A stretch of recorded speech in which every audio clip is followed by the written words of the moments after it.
Gonna kick. National team will see receive that. So national team will receive the ball first. You're coming through program? When I talk, okay, now it's gone. Okay. No, still there. I'm still going through program actually.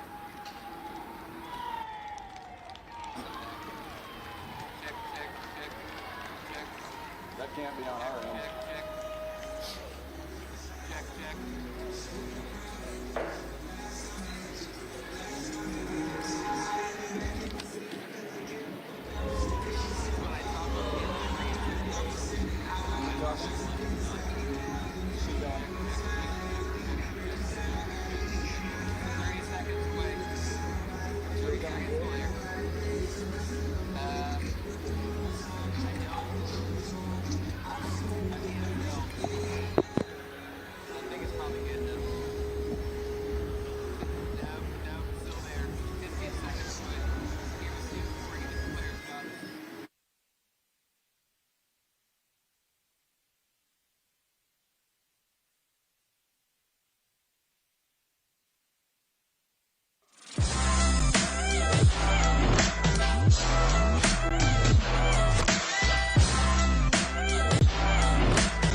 Good afternoon, everybody. Welcome back to Tom Benson Hall of Fame Stadium here in Canton, Ohio. We are going to be watching the All-American All-Star Game between the National Conference and the American Conference. I am Pat Brown, bringing you the action live, and it is a great afternoon here in Canton, Ohio. And this is a collection of all the great players throughout the Women's Football Alliance from the East Coast and the West Coast. The East Coast is representing the National, which is in the blue uniforms, and the West Coast will be represented in the red uniforms. Bear with me because there are a couple of duplicate numbers, so I'm going to have to watch helmets and make sure that I call the right person and give them the right credit. It's going to be a challenge, but guess what? We are going to meet that challenge, and we're going to have a great game here today. Right now, the National Conference is on a 3-game winning streak in this game. Last year, the year before, 2 years ago, I should say. And they want to continue that run. So the coin toss has already been done. And the American won the toss, deferred to the second half. So the Nationals will be receiving. They'll be going from my left to right. We're getting ready to have the singing of the national anthem. And once they start that, we will take a pause while the national anthem is being played. Performed by the McCann Family Quartet. It's going to be played by a quartet here from Canton, Ohio.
Beautiful rendition of the national anthem by the Chaos Quartet. And we're almost ready to start this All-American All-Star game. With our national anthem. Now, when you have an All-Star game, they do not have We like a this set starting roster because they just had a day and a half to practice. So both coaching staffs put together their starting lineups last night and probably made a few adjustments this morning. So I'll be calling the starting lineups on the fly as they come on the field. Going to do my best job of representing both conferences and make sure that they get their representation spot on. Just north of here on Threshold Road. And keep the good times So, going. as I told you, the National Conference will be returning the opening kickoff, and back deep for your National Conference is number 3, Stacy Dwyer. She's from the Miami Fury. And number 15, that is Sarah Thacker from the DC Divas.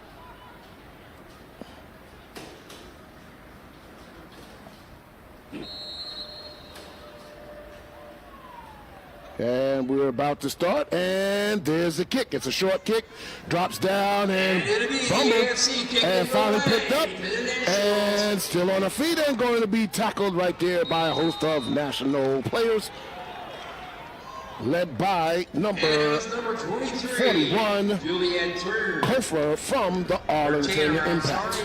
On the carry. So the first possession will be for the National Conference. They will start first and 10 from their own 36-yard line. Conference. Quarterback for the National Conference is number 87. That is Michaela Hilton from the Detroit Dark Angels, and handoff immediately to number 24. That is Miss Thompson from the Tampa Bay Inferno. She was stopped for a short gain of 1. Tackled by number 11, Essence Bell from the Iowa Phoenix. Be second down and 9, and right away the National Conference is going with no huddle. Second down and 9. Receiver number 10, Alana Lange, and number 15, Sarah Thacker. Now it's a handoff going outside. Cuts inside and going to be tackled by number 47. That is Chelsea Taylor from the OKC Lady Force. Carried by Thompson again. She gets all the way up to the 45. It's going to be third down and 1. Number 15, brought down by number 97, Jennifer Nunez. Third down and 1.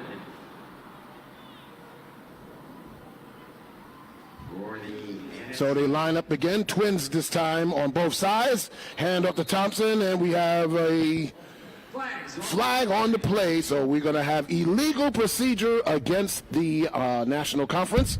False start. It's going to back them up 5 and bring up a 52. third down 5-yard and penalty. 6. Third down.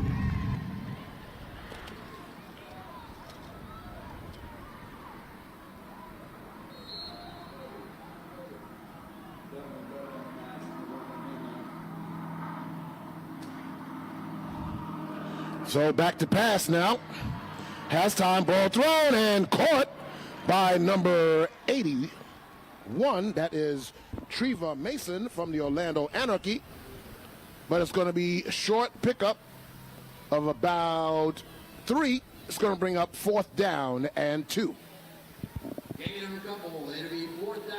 And let's see, will they be punting? Yes, they will. And coming into punt is number 1, Sarah Monte from the Detroit Dark Angels. Back deep is number 21. That is J.B. Goodlow from the Arizona Outcast. There's the snap. And, oh, it's partially blocked. And going to bounce down and taken there by Goodlow. Goodlow's trying to get to the outside. Gets the corner and finally tackled right there about the 41-yard line by number 81, Treva Mason. And now it is the time for the the American Conference to take over first and 10. 5-yard penalty was on them out. So forget about that. They will not get the ball because they threw the flag late. running into the kicker. That's going to be 5 yards, and it's going to give enough for a first down for the National Conference to come back on the field with their offensive unit, and the ball will be placed at the 49-yard line. And it is a first down after the penalty for the NSC. Then they get to the 49, first and 10. Brought to you by. So they come back out in a double slot formation. And now the quarterback's going to keep it, runs and gains about 2 yards. Gets it to the other side of the 50. That was Hilton on the run.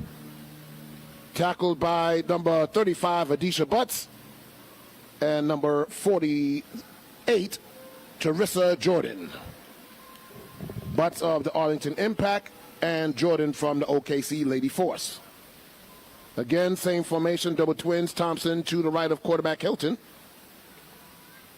Back to pass. Has time. Ball's thrown and incomplete. Intended for the receiver, which is number 23.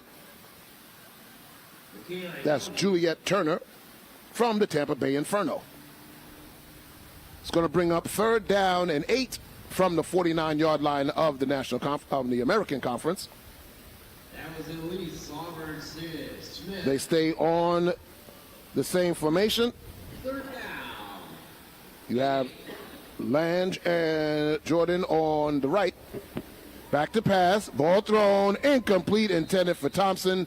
Going to bring up 4th down and 8. Intended for number 24.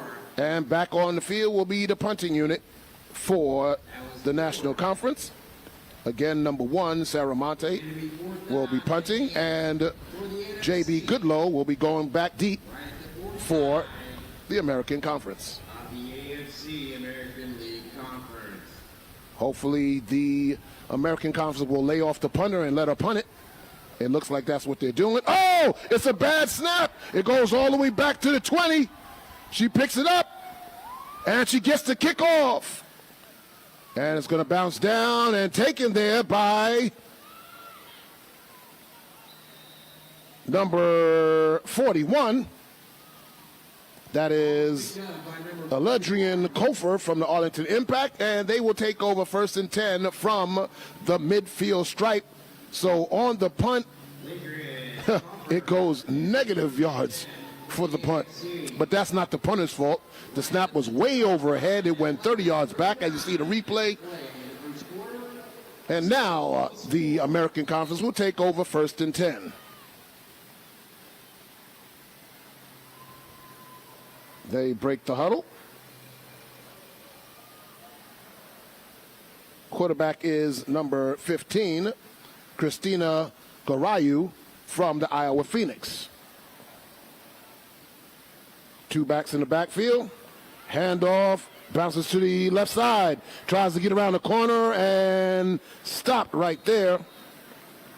That is number 31, reigning from the Arkansas Outcast. It's going to be a gain of 2. 2nd down and 8 from the 48-yard line of the National Conference.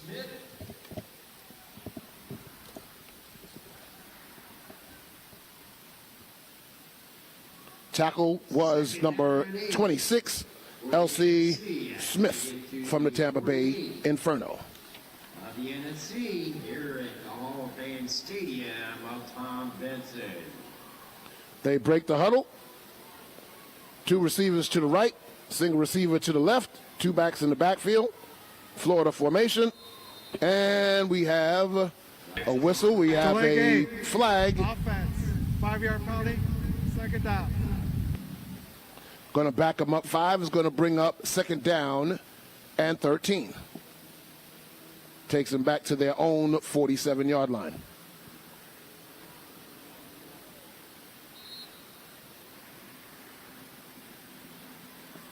So same formation. And back to pass. Ball is thrown. And, oh, in and out of the hands of Goodlow. It's going to bring up 3rd down and long. J.B. Goodlow.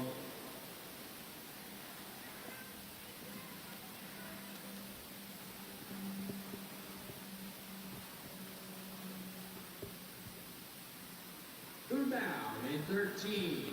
3rd and 13 coming up. For the AFC. Kai Wilson goes wide to the left.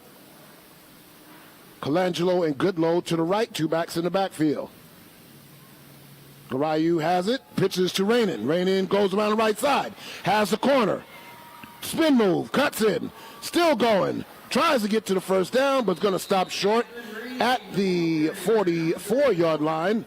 Good pursuit there, tackled by number 4, Jennifer Marshall-Dunn from the Inferno, and number 34, Vic Kennedy from the Derby City Dynamite.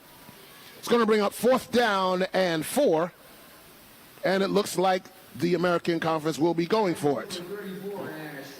So Garayu gets the call from the coach, runs into the huddle. 4th down and 4 for the AFC as they get to the 44. They come to the line of scrimmage now. Goodlow and Wilson to the left. Colangelo to the right. And handoff up the middle. Make a move, big move, and still going, and finally going to be tripped up by number 23. That is Michelle Robinson from the Dixie Blues. But it's a 1st down for the American Conference. And Metro Health Read, Pat, Metro Health Read. that's a Metro Health 1st down.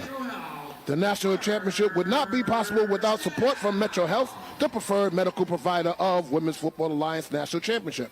Metro Health is redefining healthcare by going beyond medical treatment to improve the foundations of community health and well-being.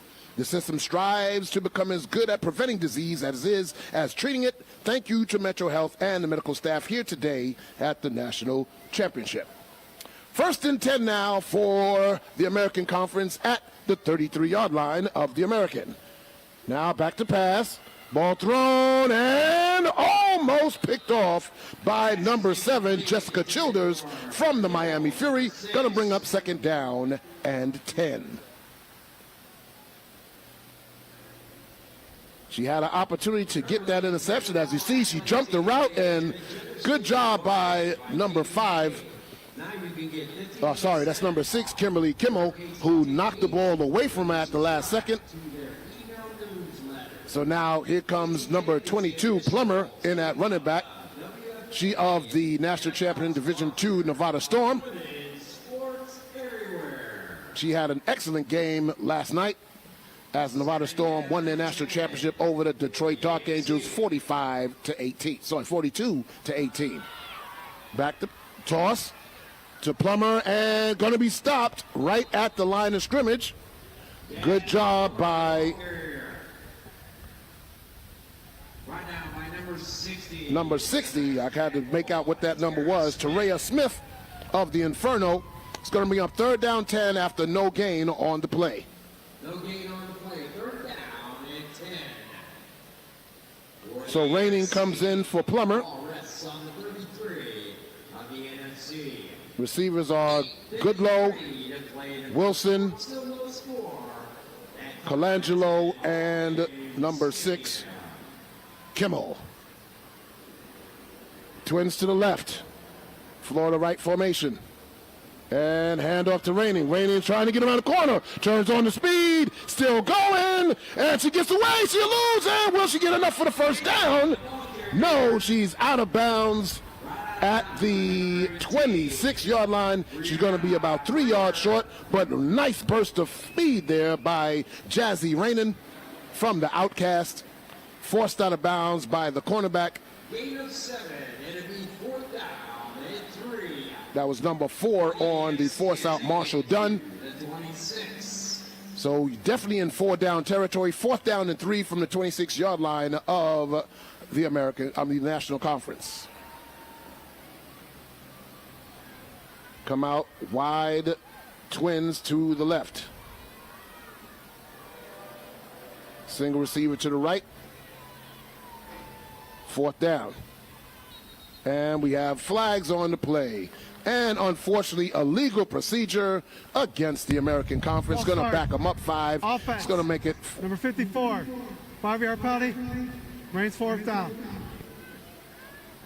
4th down and 8 after they mark off 5 yards. Doesn't change what they're going to do because they're going to go for it here because they're inside the 35. And not a bad spot to go for it.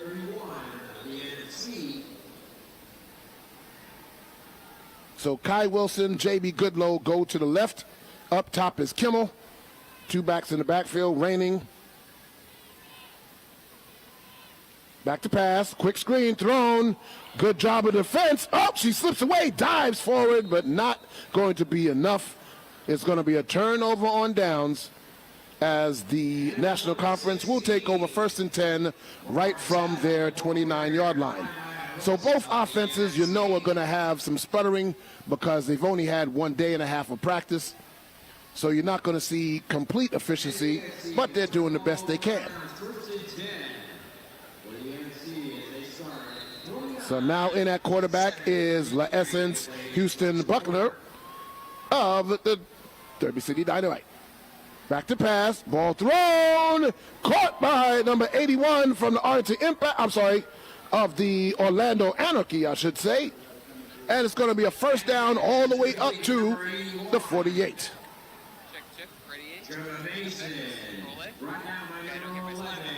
Right, look at that nice pass, ball is thrown, and good job as she made the catch and finally taken down at the 48-yard line. It's a first down for the National Conference. That was Shanice Cole. Back to pass, ball thrown. It's now caught by 23, gets around the corner, stiff arm, still going, gets another first down inside the 40, down to the 38. Another first down. That was 23 on the catch. Juliet Turner.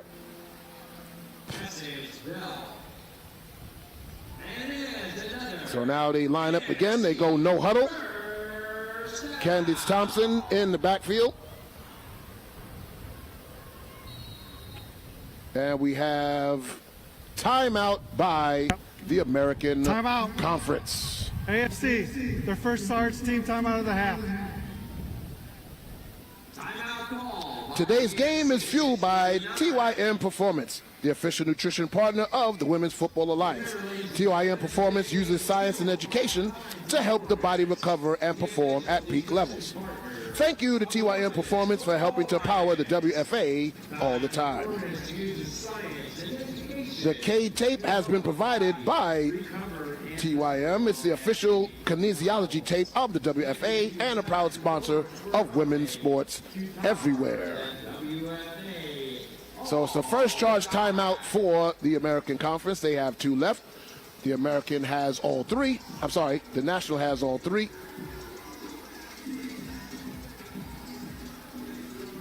So the timeout is over, and now both teams are coming back on the field. National Conference are already lined up on the line of scrimmage.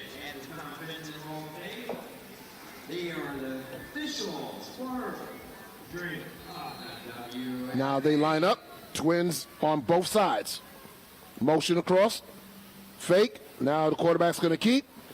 Comes inside, and finally going to gain about 5 yards. It's going to be a second down and 5. Tackled by number 11, Essence Bell from the Phoenix. And 22, Plummer. Second and 5. Hand up the middle. And not going to go much. That was Thompson on the carry. Tackled by, once her hair moves, I can get the number. Number 4, that is Yolanda Searcy from the Mile High Blaze. Illegal substitution. Defense. Full man on while the play was going on. The 5-yard penalty was on a first down. So because of the illegal substitution penalty, it gives the National Conference an automatic first down, and they are just outside the 25 at the 26.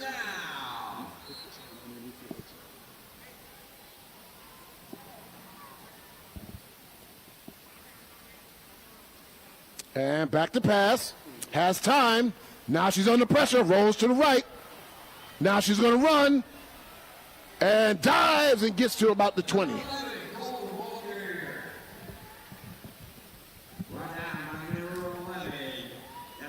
Number 11's Essence Bell on the tackle. Good job by the quarterback to elude the pressure. Gets around the corner.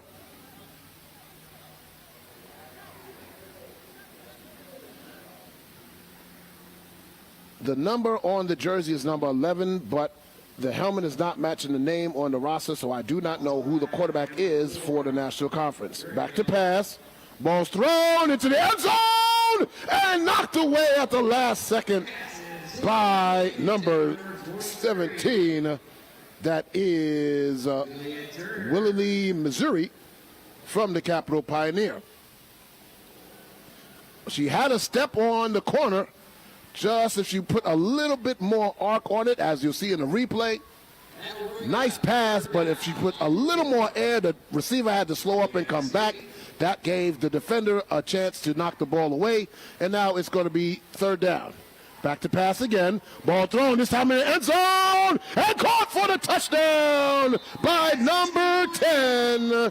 That is Elena Lang from the New York Knockout. And at the 5:03 mark of the first quarter, the National Conference strikes first. 20-yard touchdown strike, and it's 6-0.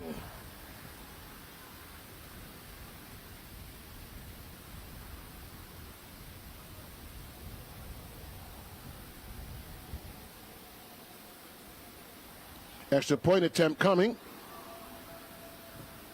There's the snap, the hold, kick is up, and looks good to me. Right down the middle.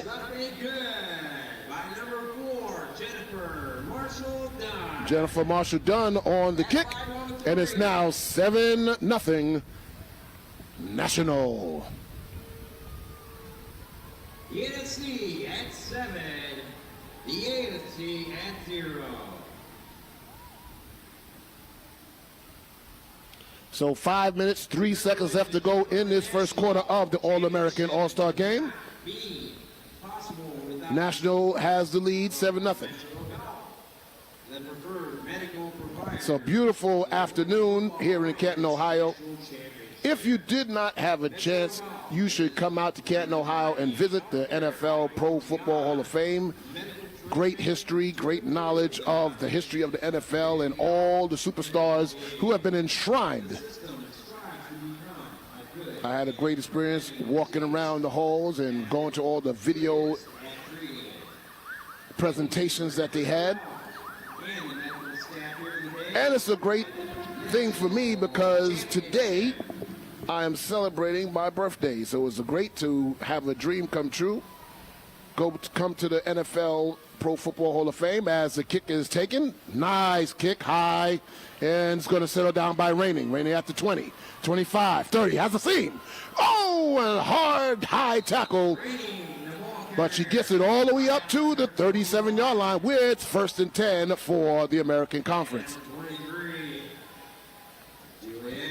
You know, there's great many birthday presents that you can get, but when you have one of your bucket lists come true, it's always been a dream of mine to come to the NFL Pro Football Hall of Fame. But on top of that, I get to be in this very historic booth where some of the great announcers of all time have walked these steps and had this view and been on these headsets. John Madden, Pat Summerall, Al Michaels, just to name a few, Keith Jackson. I mean, it's just awesome to channel all of those spirits here this afternoon. So, trips to the left, back to pass. Ball is thrown and caught. That receiver is number 13, Britt Peterson from the Iowa Phoenix. First down, American, as they get it all the way to the 41-yard line. 27-yard pickup, and now they're rolling. Thank you for the birthday wishes out there. I appreciate it. So in the huddle now. Quarterback is still number 15, Christina Garayu from the Phoenix. So it's a Phoenix to Phoenix connection on that pass.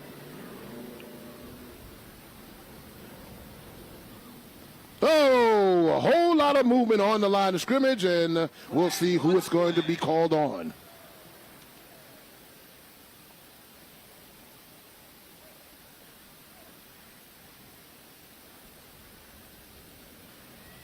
Offsides.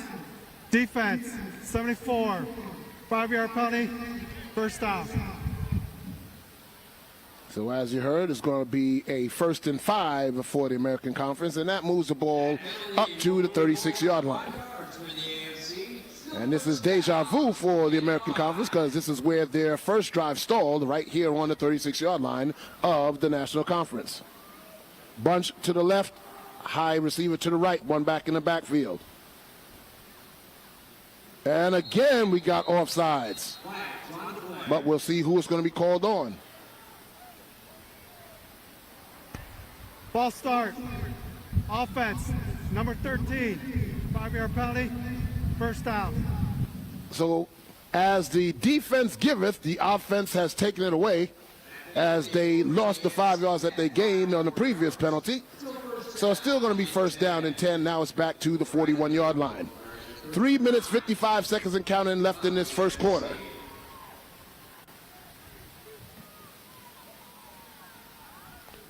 "76 degrees on this sunny afternoon here at Tom Benson Pro Football Hall of Fame Stadium. Again, bunch to the left, high receiver to the right. And now handle to number 15, cuts inside, makes a nice move, still going, spun around, and finally going to be taken down at about the 38-yard line with forward progress. That was number 15, Tara Thompson from the Arlington Impact. Brought down by number 92, Amaris Parker from the DC Divas. So now Raining and Wilson come in for the American Conference. And that is the running back that just carried the ball coming out. 2nd down and 7 after the 3-yard gain. They break the huddle. Britt Peterson goes wide to the right. You have Goodlow to the left. Ball's thrown. Caught by number 16. Trying to get around the corner. But good job on the defense to knock that play backwards. It's going to be a loss of 4. It's going to bring up 3rd down and 11. Great job by the cornerback from the DC Divas. That's number... Get the right number before I call it. I'm going to show you your numbers. Well, a lot of the women have long hair, so the number is covered. On the reception was number 16, Mars Allen from the Rocky Mountain Thundercats. And I will get the number of the cornerback when I can make out the number because her hair is covering it. But it's going to be a 3rd down and 11. Bunch now to the right. Goodlow Wilson. Back to pass. Steps. Ball thrown and almost intercepted again. It's going to fall short. It's going to bring up 4th down and long. Wilson was the intended receiver. If the quarterback puts a little less arc and throws more of a strike, it's going to be an easy catch for Wilson, but it hung up and gave the defense time to close. So 4th down and 11, and they're going to go for it here from the 42-yard line. 1 minute, 42 seconds left to go in the first quarter.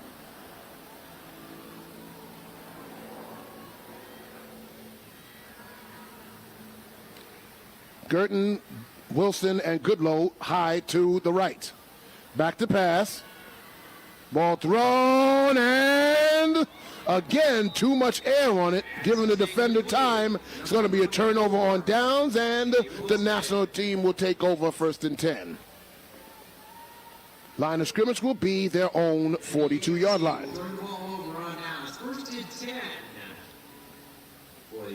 Ladies and gentlemen, the lip guards that will be provided for tonight's Division I National Championship game will be provided by Shock Doctor. Shock Doctor is the #1 mouth guard in the world. Protection, courage, swagger, you get them all in a Shock Doctor lip guard. Follow them at Shock Doctor, and thank you to them, the official lip guard of the Boston Renegades and the Minnesota Vixen. 1st and 10, back to pass, and we got flags. Looks like a legal procedure on the offense. False start.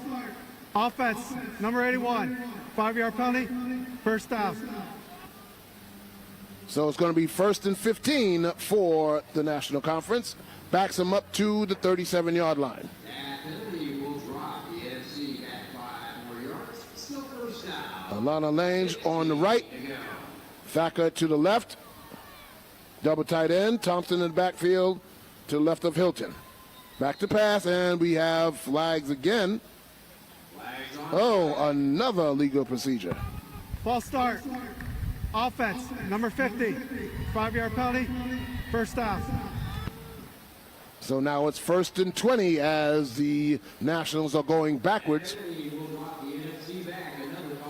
Now, to explain why you're having all these penalties, the offensive line has never played together before. They don't know the cadence of the quarterback. Again, they've only had 1.5 days to get prepared for this All-Star game. So those penalties you're going to expect. Back to pass. Time, ball thrown, and incomplete, intended for number 81, Mason. It's going to be up 2nd down and 20. Mason is incomplete.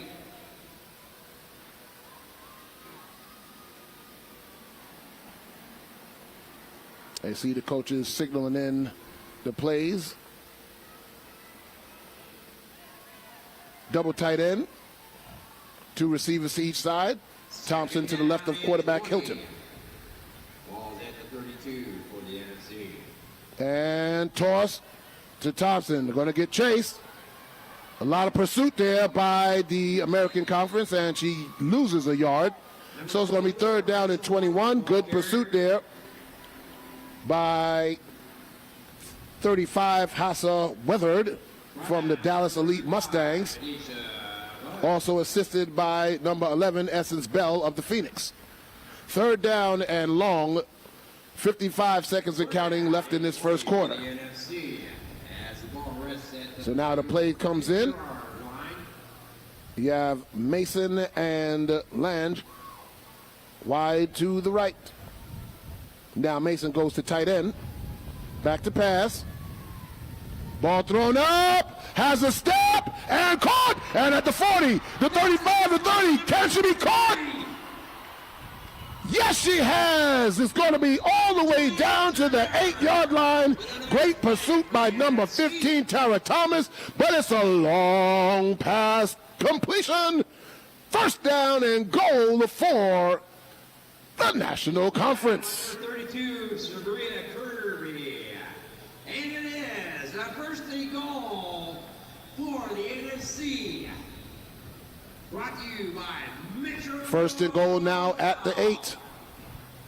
Great catch and run.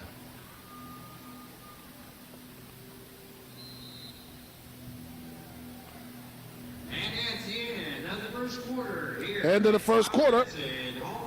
The WFA National Championship would not be possible without support from Metro Health, the preferred medical provider of the Women's Football Alliance National Championship. Metro Health is refining health care. We'll be back with the start of the second quarter after these messages. Everything I wanna know it all. I'd spend 10,000 hours and 10,000 more. Oh, if that's what it takes to learn that sweetheart of yours. And I might never get there, but I'm gonna try. If it's 10,000 hours or the rest of my life, I'm gonna love you. I thought, okay, well, girls can't play football. Well, there's never going to be a black head coach. There's never going to do this. You're wasting blah, blah, blah. Hashtags won't stop, prime time, try, cloud. They televised ping pong. You know what I'm saying? This is the arrival. I did like a triple take. I know it's hard to believe. Come and see it, come and experience it. Once they do, we have fans. Everything I wanna know it all. I'd spend 10,000 hours and 10,000 more. Oh, if that's what it takes to learn that sweetheart of yours. And I might never get there, but I'm gonna try. If it's We're back. The ball is thrown and incomplete, but hey, ladies and gentlemen, all the athletic tape today has been generously provided by KT Tape. Now you can get 15% off your KT Tape needs when you subscribe to their email newsletter. K-Tape is the official kinesiology tape of the WFA and a proud sponsor of women's sports everywhere.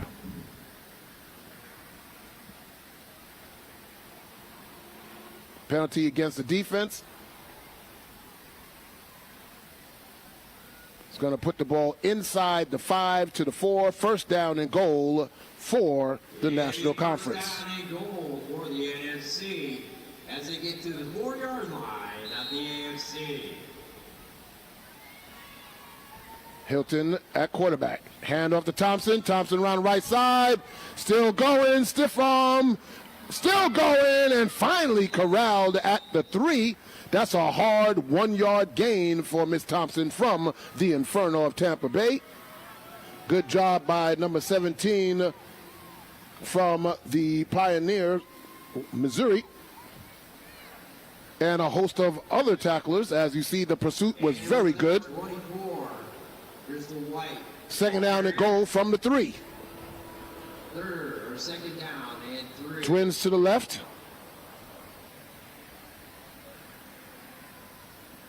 Sarah Thacker goes in motion.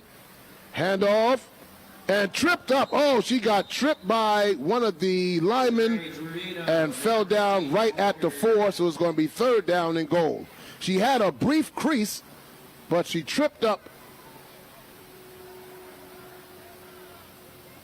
As you'll see on the replay, she takes the handoff, and right there, number 83 stepped back, and she tripped on the foot, and that's why she fell down. Closest to the tackle was Butts, so she'll get the credit. Third down. Back to pass. Ball thrown. Caught by Thompson and tackled immediately right there.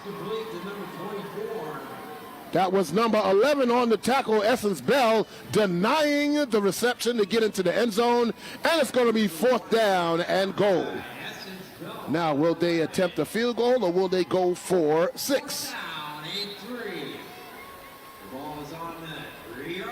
And let's see. They are setting up for a field goal. Ball is placed on the 10, so it's going to be a 20-yard field goal attempt by number 10, Alania Lang. Snap. Hold. Kick is up. And it's good. So the National Conference extends their lead to 10-0 as the 20-yard field goal has been made. Now the American Conference will get the ball back. 12 minutes, 43 seconds left to go in the first half. You're listening to Pat Brown with the All-American All-Star Game here at WFA National Championship Weekend.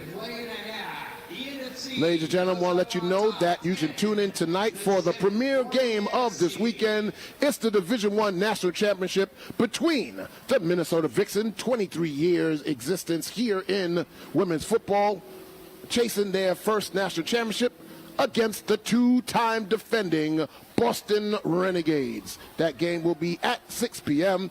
Catch the action live as Brian Sweeney and Donna Wilkinson will be bringing the action live from the booth. Yours truly, Pat Brown, will be on the sideline giving you reports. And you can follow all the action on YouTube from the WFA channel.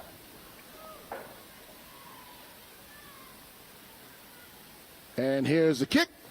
High kick. Going to come down and taken by Raining. Raining now at the 25. Cuts back. Still going and going to be tackled at the 35-yard line. Raining thought she had a seam and it was quickly closed by the National Conference. So it's going to be 1st down and 10 for them at the 35-yard line, their third possession of the afternoon. Their deepest penetration was inside the 25.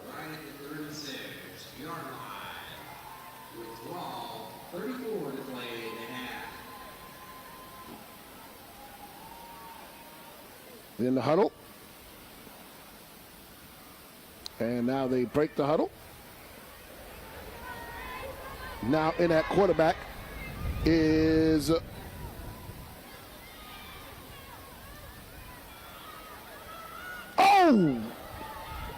still going. And now she's going to turn on speed, has a corner, cuts inside. Can they catch her?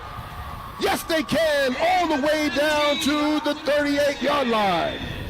That was the Anarchy running back, Shifty Thomas, all the way down to the 38. 1st down for the Metro Health, 1st down.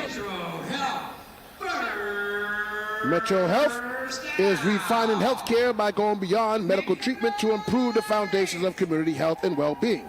The system strives to become as good at preventing disease as it is at treating it. Thank you to Metro Health and the medical staff here today at the National Championship. 1st and 10 at the 38-yard line for the American Conference. And, it's a bad pitch. It's scooped. And going to be taken down. It was number 4 with the scoop. That was Jennifer Marshall Dunn from the Inferno. The quarterback pitched the ball to nobody as the tailback did not get outside. And it's the first turnover of the day. And it's going to the National Conference.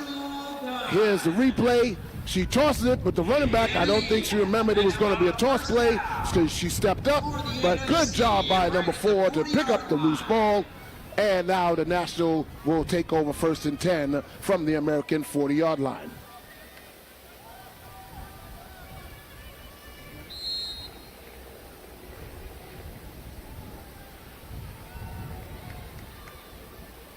So now you have double tight end, one receiver to each side. And we have a timeout by the National Conference. Timeout. NFC, the first team to our times of the half. They have 2 timeouts remaining as well, as that's their first timeout taken.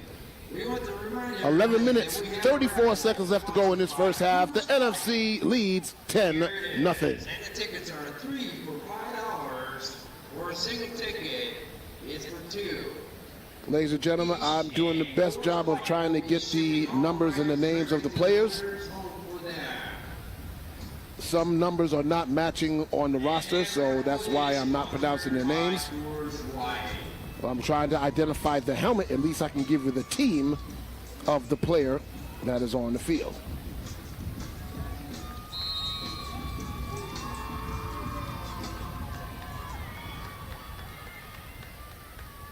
Essence Bell at quarterback. Check that. That's not Essence Bell. Essence Bell is on the other side. That's Thompson. Gets around the corner. Still going and forced out of bounds after picking up about 7 or 8 yards. They give her 8. It's going to be 2nd down and 2. The ball is at the 33-yard line. Picked out 7 yards, 2nd down and 3. 2nd down and 3 for NFC at the 33 of the AFC. Chantel Ridlon in the backfield now with Thompson. And toss to Thompson. She drops it, and she recovers it back. So 2 fumbles on tosses, but this one was recovered by Thompson.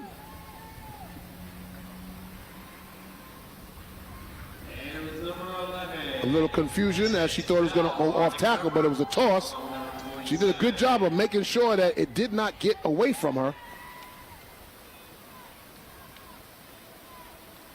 As now number 23 comes into the ball game. That is Michelle Robinson from the Jacksonville Dixie Blues. Now a little confusion as to where to line up. 15's going back and forth. They're saying, nope, stay there. So, double twins. Hey, we got flags. Delay game. Offense. 5-yard penalty. 3rd down. So it's going to be 3rd down and about 12 as the ball goes back to the 42-yard line. Took too long, but there was some confusion as to where they should line up. Now might be a good chance to get your raffle tickets. 9 minutes, 53 seconds left to go in this first half. So now she's in shotgun, double twins on each side. There's a snap, back to pass. Thrown, and incomplete. Intended for 23, Robinson. Michelle Robinson is incomplete. And that is Cole at quarterback for the National Conference. Tori Davis. Xenith Cole is the quarterback for the National Conference. And in to punt is Monte. Back deep, Goodlow. Snap, bounce, but she gets it. And the punt's away. And taken by Goodlow at the 10, 15. And going to be tackled at about the 19.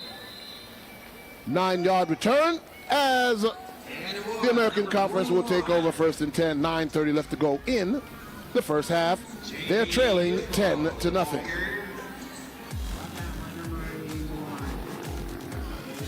Here's highlight produced by KT Tape of Miss Jazzy Rainin. Slips to the outside, cuts inside, and finally tackled down. Now here she shows her burst of speed and elusivity. Nice spin move right there. Keeps her feet moving. Here's another handoff. And this is where she really shows her speed. Breaks to the outside. Turns the corner. Forced out of bounds. That is Jazzy Rainin from the Arizona Outcast. And here you on the kick return. She did a great job. That's sponsored by KT Tape. Jasmine Jazzy Rainin. 1st and 10 for bounce to the outside. Does she have the speed? She does. Has down the sideline and finally forced out of bounds. That is Orlando Anarchy running back on the carry. Right out of bounds by number 4. By number 4 on the tackle, Marshall Dunn. But watch this run right here. Shifty, spread the speed, bounce to the outside. That's Thomas. Turns on the speed, gets down the corner, finally forced out of bounds by Dunn. But it's a long run all the way up to the midfield stripe. 1st down, AFC. 31 yards on the carry. Under 9 minutes to go in the first half. AFC brings the ball up.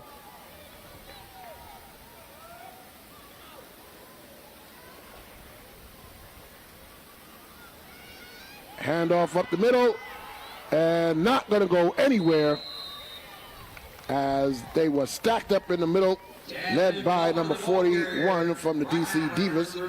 That is Chantal Ridlin. Vic Kennedy on the carry. No yards. 2nd down and 12. Tackle for loss. As they get to the 48-yard line. 8:16 to play in the first half.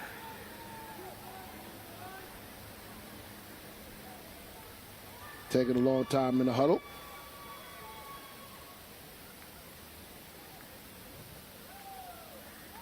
They break it now. Twins to the left, single receiver to the right. And we have whistles as the flag is thrown. Delay game. Offense. 5-yard penalty. 2nd down.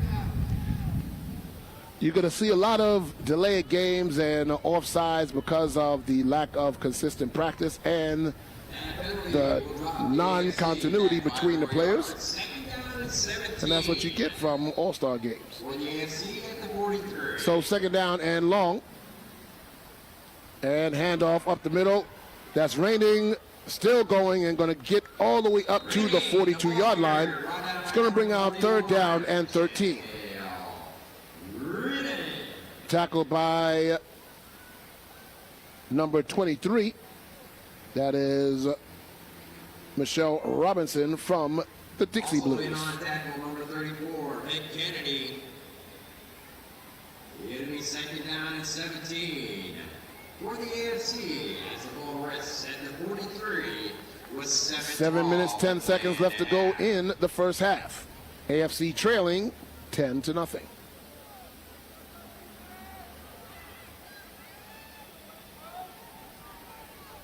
So now they come twins to the right. One single receiver to the left. Two backs in the backfield. Back to pass. Ball thrown. Caught by number 13.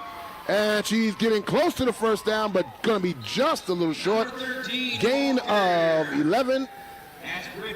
That is Britt Peterson from the Iowa Phoenix on the reception. And we have a player down for the National Conference. So we're going to take a timeout right here.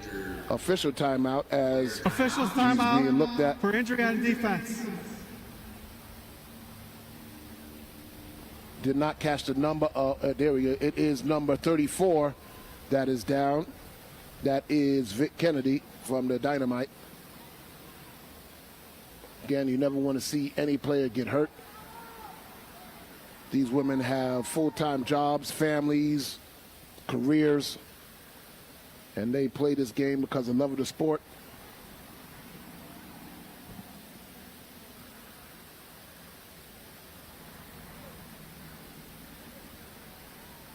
Once again, the Division I National Championship game will be tonight at 6 p.m.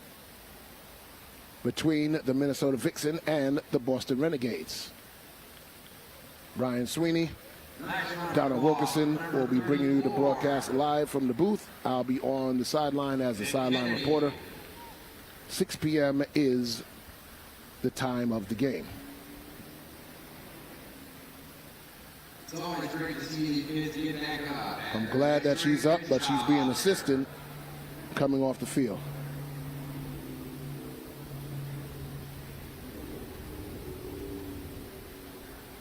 Give her time to get off.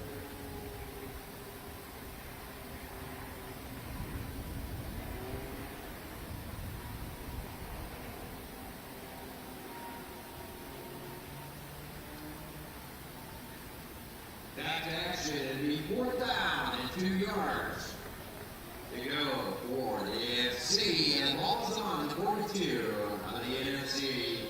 6:30. So it's now 4th down and 2.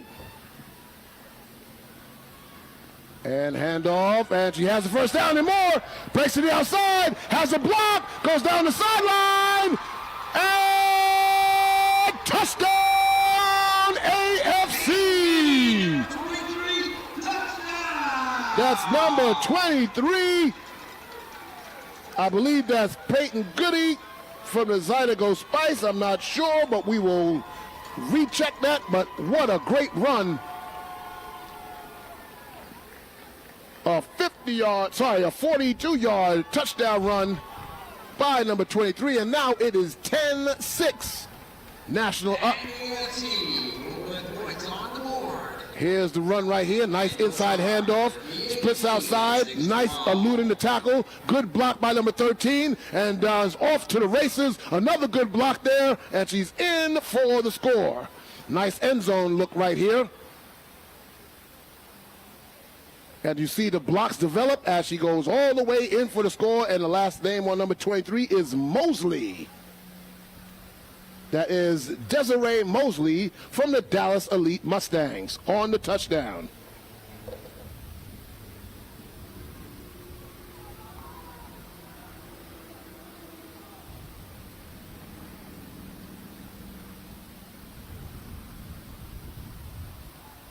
Extra point is up.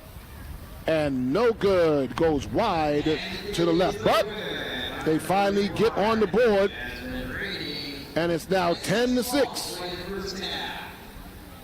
EFC at 6. EFC at 10. So 6 minutes, 12 seconds left to go in the half. AFC is on the board. Can the National Conference get the ball and match? The official nutrition partner of the football lights. Time performance uses science and education to help the body recover and perform at peak levels. Thank you for time. Performance. So as they're lining up for the kickoff, you see the receivers are back deep. Try and get you who they are. Number 3, that is Stacy Dwyer. And trying to get the number of the other returner.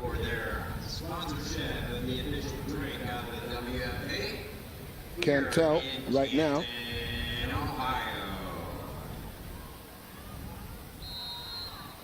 $15 is the returner. That is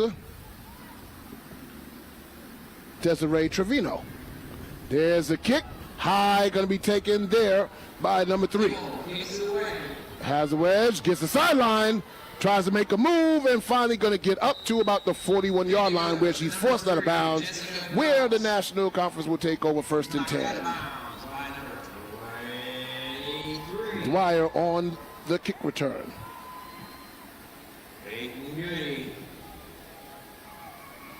It'll be 1st and 10 for the NFC at the 41 with 6:04 to play in the half. So now they come to the line of scrimmage. One back in the backfield. Back to pass. Ball thrown by Hilton. And almost intercepted. So Hilton put it up, but the closest person to it was the defender. And she's lucky that that ball was not picked off. Here's a replay. Good pressure put on by the AFC. And she just mistimed her jump, or she had a shot for the interception. 5:55 left to go in the first half. Hilton in at quarterback. Candy Thompson to her left. Double slot formation. Now Thompson goes to the right side. Number 52 went early. Ball start. So you know what that is. Number 52, 5-yard penalty, 2nd down. So it's going to be 2nd down and 15, moves them all the way back to the 36.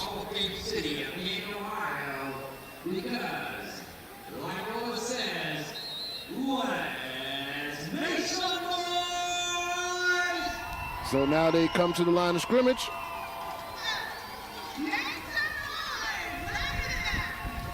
Hilton gets the snap to pass, ball thrown, and nice concentration there. Tried to turn around and corral it, but incomplete by Mason. She has 3 receptions on the day. It's going to bring up 3rd down and 15.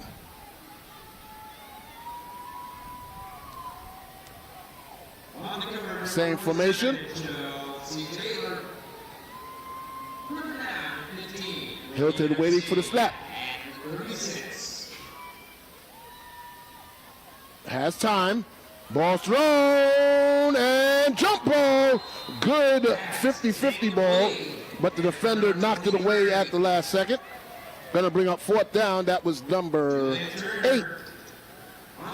Tasha Lemke from the Austin Outlaws on the pass deflection. Along with number 25. So into punt is Monty. Back deep is Goodlow. anybody know we had a team in Austin? 4th down and 15 for the NFC.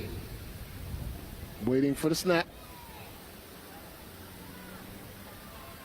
Ball bounces to her. She picks it up and gets the punch off. And it bounces down. It hits him! It hits him! And now the National Conference has the ball because the ball hit the returner. Good heads-up play. And now they have the ball 1st and 10 at the 32.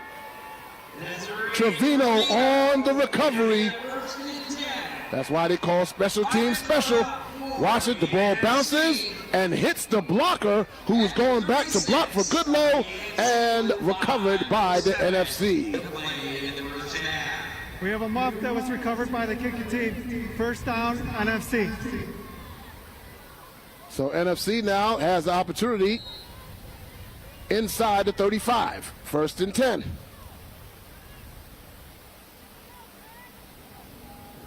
Toss to Thompson, drop the ball, picks it back up, but it's going to get dropped for a 3-yard loss. And it's number 24, the ball carrier, Gabe Wilson. Shanice Cole on the toss to the running back Thompson. Dropped. So loss of 3 on the play. It's going to be 2nd down and 13. 4:20 left to go in the first half. Substitutions by the AFC. A little more confusion here on the offense. They got to hurry up before they get another delayed game penalty. So now it is a offset I to the left. Double tight end. Cole under center. Hand off to Thompson. Thompson gets around the corner, cuts inside, still going inside the 30, down to the 27. Gain of 8. It's going to be 3rd down and 6. Now we're under 3.5 to go in the first half. Both teams have 2 timeouts remaining. 3rd down and 6. What the NFC has shown is they can kick a field goal.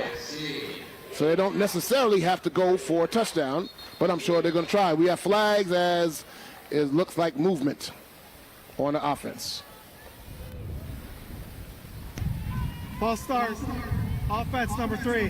5-yard penalty. 3rd down.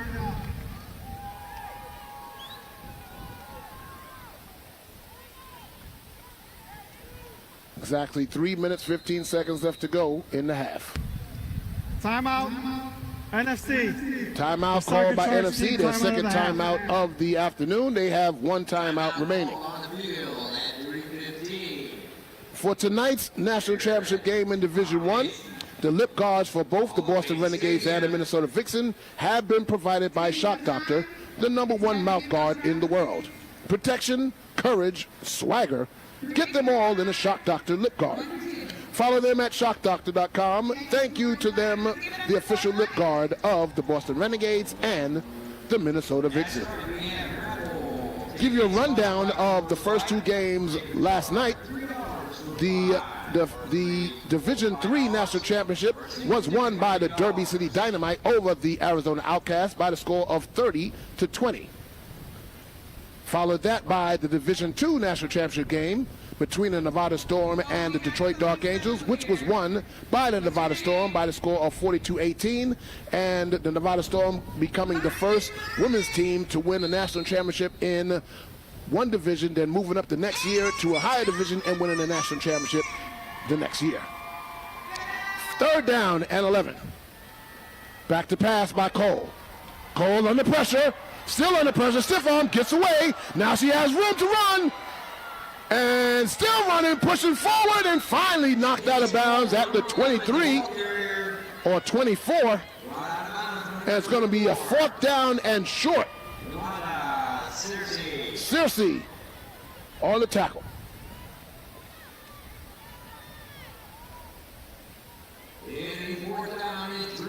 4th and 3 as they're going to go for it and not go for the field goal. So let's see what they come up with for this 4th down play. Broken eye to the right. Thompson, tailback. Now it's under center is Cole. Hand of Thompson up the middle. Can she get it? She pushes forward and looks like she has a first down. Good job by Thompson, driving the legs, following the blocks of the offensive line. Tackle there under the pile was number 48, Teresa Jordan. That first down was brought to you by Metro Health, the preferred medical provider of the Women's Football Alliance National Championship. The foundations of community health and well-being is what they look to improve, and the system strives to become as good at preventing disease as it is as treating it. Thank you to Metro Health for today's national championship. Toss to Thompson. Thompson trying to get outside. Has a good block. Gets the corner and taken down. Tackled there by number 35. That is Hassa Weathered from the Elite Mustangs from Dallas. Gain of 3, second down and 7. 1 minute, 50 seconds left to go in the half. Question is, are the NFC within the field goal range of their kicker?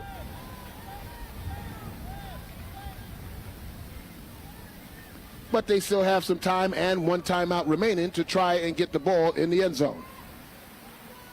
So now you got double slots, shotgun formation. Thompson to the right of Cole, back to pass. Now she's going to run it, and still running, and inside the 20, close to the 15. She gets to the 14, gain of 2. I don't know if that was a designed quarterback draw or not, but it's going to bring up third down and 5.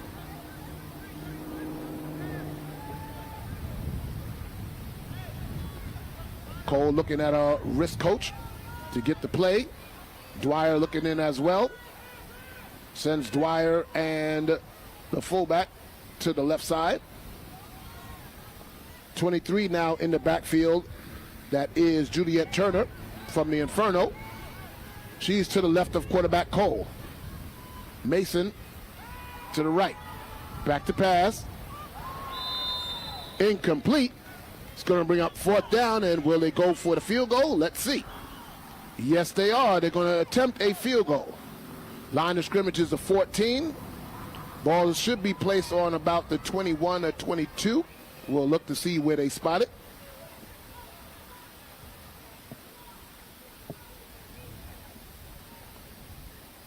On the 23-yard line, so it's going to be a 33-yard attempt from the right hash.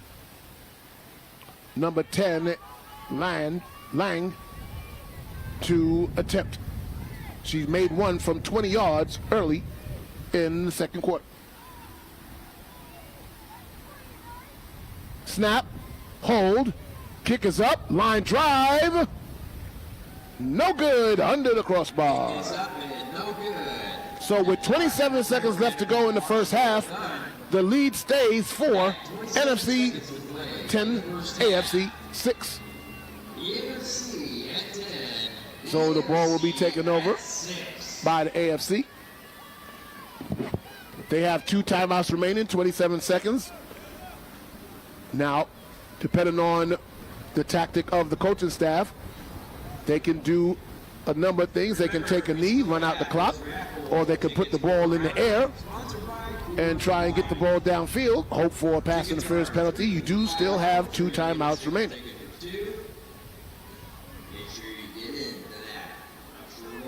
So now they come out in twins to the right. 2 backs in the backfield. There's a snap, back to pass. Ball thrown. Oh, in and out of the hands of the tailback. That was 15, Thomas. 25 seconds. That play took 2 seconds. But you want to get the ball in and out of the hands. Second down and 10 for the AFC. Ball lies at the 20-yard line with 25 seconds to play in the half.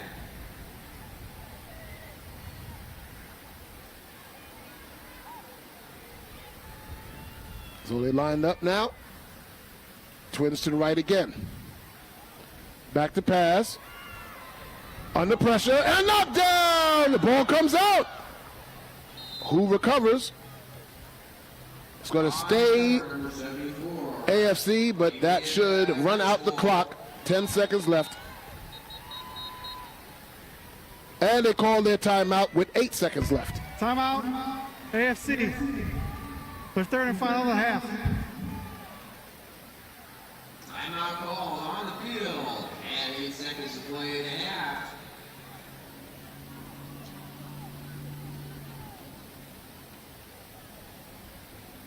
So we'll wait to see what they're going to do with the 8 seconds. And we'd like to thank our sponsor, 8 Nation Hydration. Drink. In addition to sport WFA. So it's going to be, you can throw up a Hail Mary and try and get a pass interference. At halftime, the presentation of the season awards and MVP and Coach of the Year will be presented at halftime. We'll be bringing that to you. We'll give them time. We'll take a break, and they're going to set up. So after timeout, it'll be one play.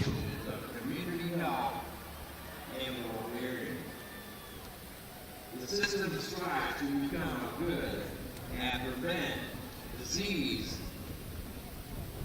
Is it at treatment? Thank you. So the timeout is over, and they line up. At the national championship. So you got stacked receivers on the right, twin receivers on the left. Oh, wait a minute. The NFC recovered the fumble. They didn't show the direction, so the NFC recovered that. And now it's going to be a field goal attempt.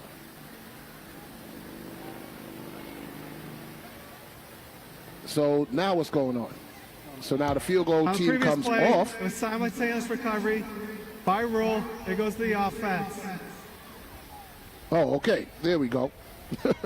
I was like, two offenses were on the field. I'm like, wait a minute, what's going on? Thank you, Mr. Umpire, to clear that up. So the AFC does have the ball, and they have 8 seconds left. Here's a replay right here.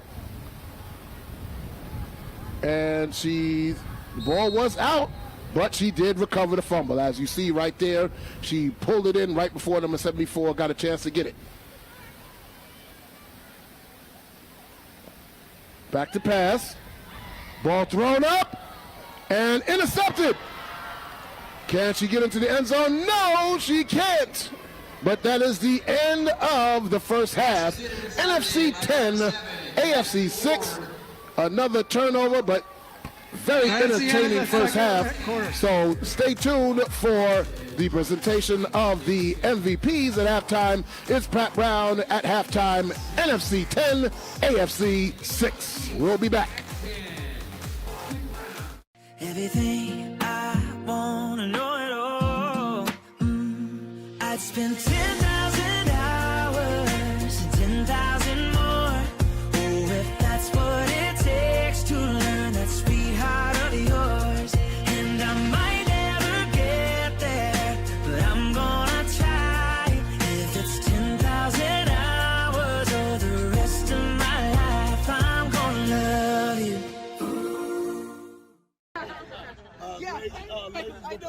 Don, we'll put you over there too. I really want to appreciate you. It's okay. Hey, stand back so nobody thinks anything's okay. You got to play a game, get all sides. Try to get y'all to Florida State. Yeah, I tried to steal, but y'all Coach Johnny. I got to put fire on the both sides. You were really right on. Coach Johnny, come here, and you got on the wrong color. At least take that hat off. So all it needs to tell me that there was a Polaroid opportunity, a photo opportunity. Hey, so Leroy, stay ready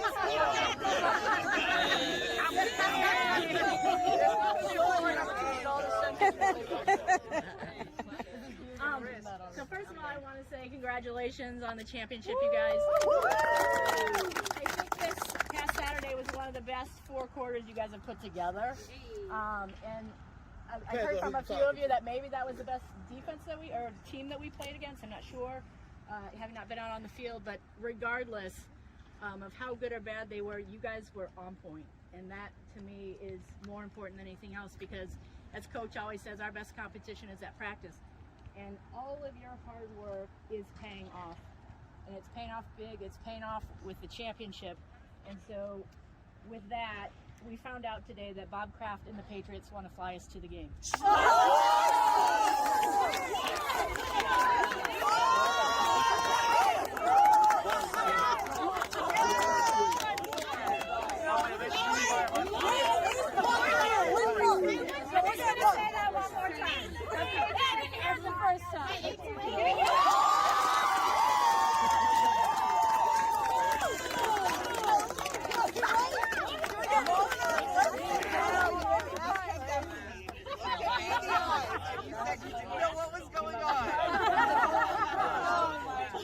But now that pressure is on you guys, because Bob said, or Mr. Kraft said,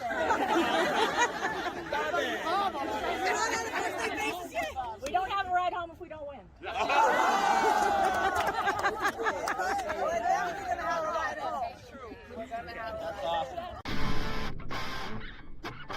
I thought, okay, well, girls can't play football. You know, I just kind of thought that was the way it was. I love hitting people. I'm good at it. That was just like, common knowledge in people's heads that women will never play football. I'm not sorry I'm going to kick your ass, and I'm not sorry I'm going to do it again. Oh, this is not going to happen. Well, there's never going to be a black head coach. There's never going to do this. You're wasting, blah, blah, blah. Hashtags won't stop, bullets, gunshots, prime time, shot cloud. They televised ping pong.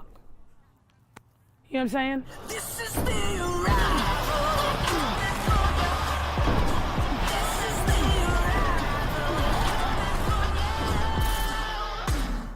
Wanting to be a football player, wanting to be a baseball player when I was a little girl, I didn't see any women doing that. And I was about to undertake an insurmountable goal. Girls try to come out sometimes, but they don't last. All right, go short arm. It's not something that our culture has been trained to view as normal. There was no one a mile of you. Catch the ball. You just have never experienced somebody treating you equally. That's what equality is. Vanderbilt! Vanderbilt! You say I play football, they say, oh, you play lingerie? Or what do you play, flag, powder puff? What is it you play? No, I play full tackle, NFL rules, full pads, contact, football. Honestly, it was like, I did like a triple take. Everyone's looking, okay, here's a girl. It was the first time having a girl in our meetings and stuff like that. I didn't know what to think. I don't know about y'all, but this is the that we love, right? All of a sudden, it was like, not only are you getting beat, but you're getting beat by a girl right now. It was awesome, dude. Take a listen to this pop. That was my dream, but it wasn't a dream. I'm gonna do a drop with it, so you're gonna get like an actual throw.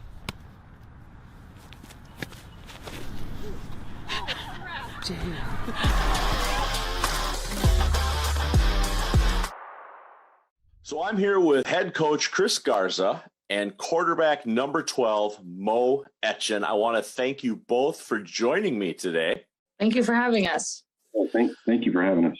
So this was a big year for Nevada. I mean, we've already gone undefeated in the regular season, and we made the jump from Division III in 2019 when you were the national champions to Division II this year. Tell me, what's that like from the coaching side? I mean, what's it like when you're going to have to face a whole new group of teams? You know, when we first began back in 2020 on that jump, we were pretty confident where we were at. And then 2020 happened, and we were really fearful of losing a lot of our numbers just because of COVID. And but really, we have a dedicated group of ladies that just stuck with it, and we kept on the ball. And here we are now today. And I think it's a hard work and perseverance that really stuck through that. And now, Mo, you've been a member of the Storm for how many seasons? This is my third playing. COVID technically would be 4, but we didn't have a season. Okay, so when you found out that you all were going to make the jump from Division III to Division II, was there fear? Was there excitement? How did that radiate within you? I think I was excited. I think that our team is very talented. We work really hard, and we have been pretty consistent, and our coaches are really consistent. So I thought it was a good thing to go up to D2 and really show more of what we can do. And obviously, you both can agree that it's been a success so far.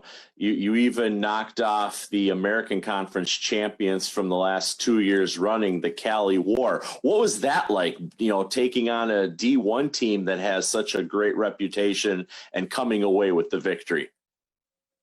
Mo, go ahead. I'll let you talk on this one first. Yeah. Well, I played them in 2019, and it was a really close game and a really tough game and a really tough loss. And so I was ready to play them and show them that we could beat them.